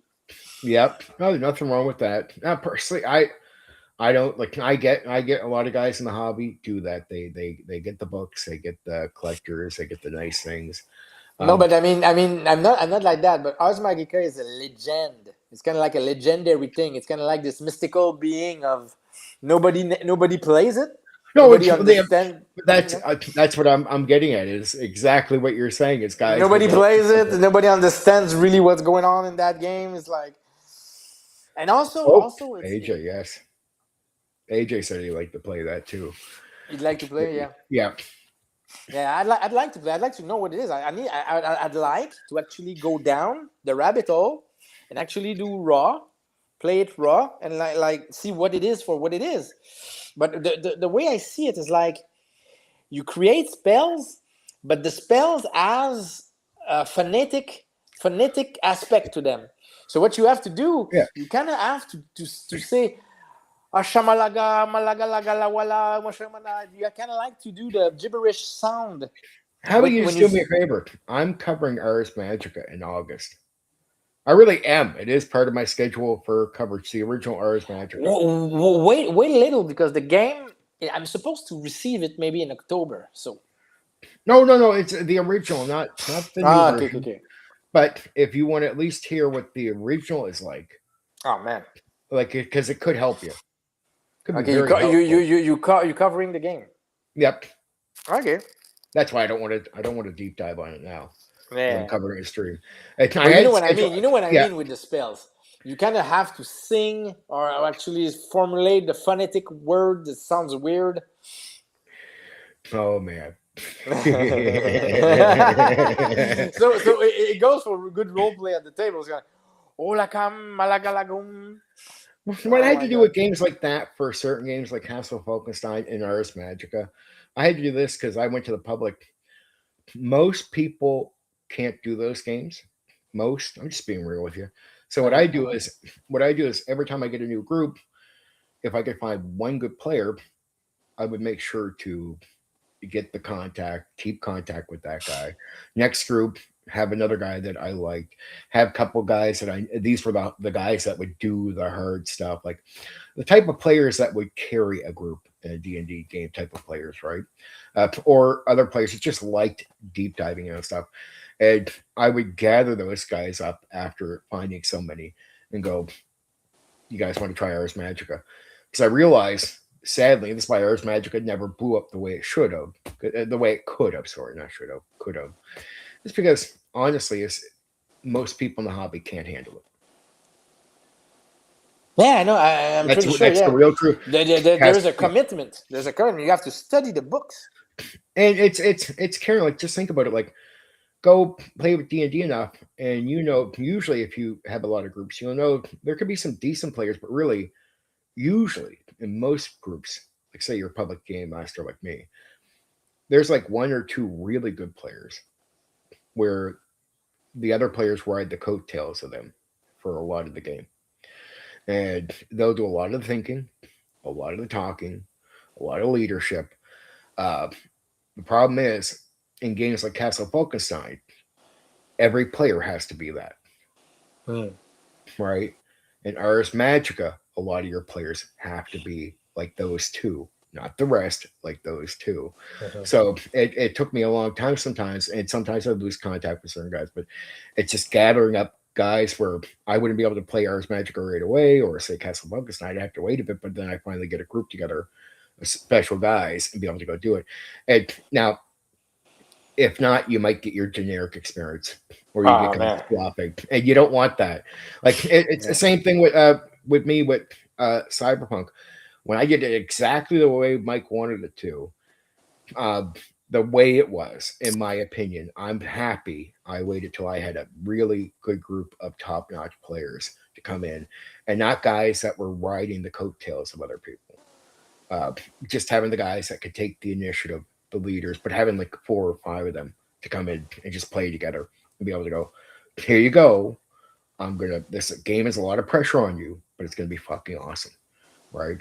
And so that's why I take breaks back to D&D all the time. Like, why am I doing second edition so much? Second edition is generic for everyone. So why am I not always doing Traveler? Like, I do all these games, but it'd be like mostly 2E. Gather up people, get some guys. Oh, let's do Pendragon. Let's do sometimes Call of Cthulhu was a little easier. So there are some light games, right, that I didn't mind. Like Palladium was a little bit light in some games, but a lot of games were Ars Magica, Castle Falkenstein. They need great fucking players, and if your players are stepping in, you got to make sure that coattail rider, tell them, you got to not be riding. You can't ride. This is going to be a game where all you need to be a star of the show. And if you don't, you hurt the game. Like you can't come in because there's going to be a lot of pressure on each player. So it's like that guy can cover your ass in D&D. You can be quiet, stand behind him. You can't do that here with Castle Falkenstein. You can't do that here with Ars Magica. There's going to be exact pressure on you to play the game. And so I would just say that's my opinion. These are high standards. Some people lower the bar. I don't. And want to know why? Because old games were made for hobbyists that took the game serious. So Mike Pondsmith never made it to be ignorant towards the majority. He just didn't know they were going to exist. He thought he was making it for all deep thinking, hard playing people.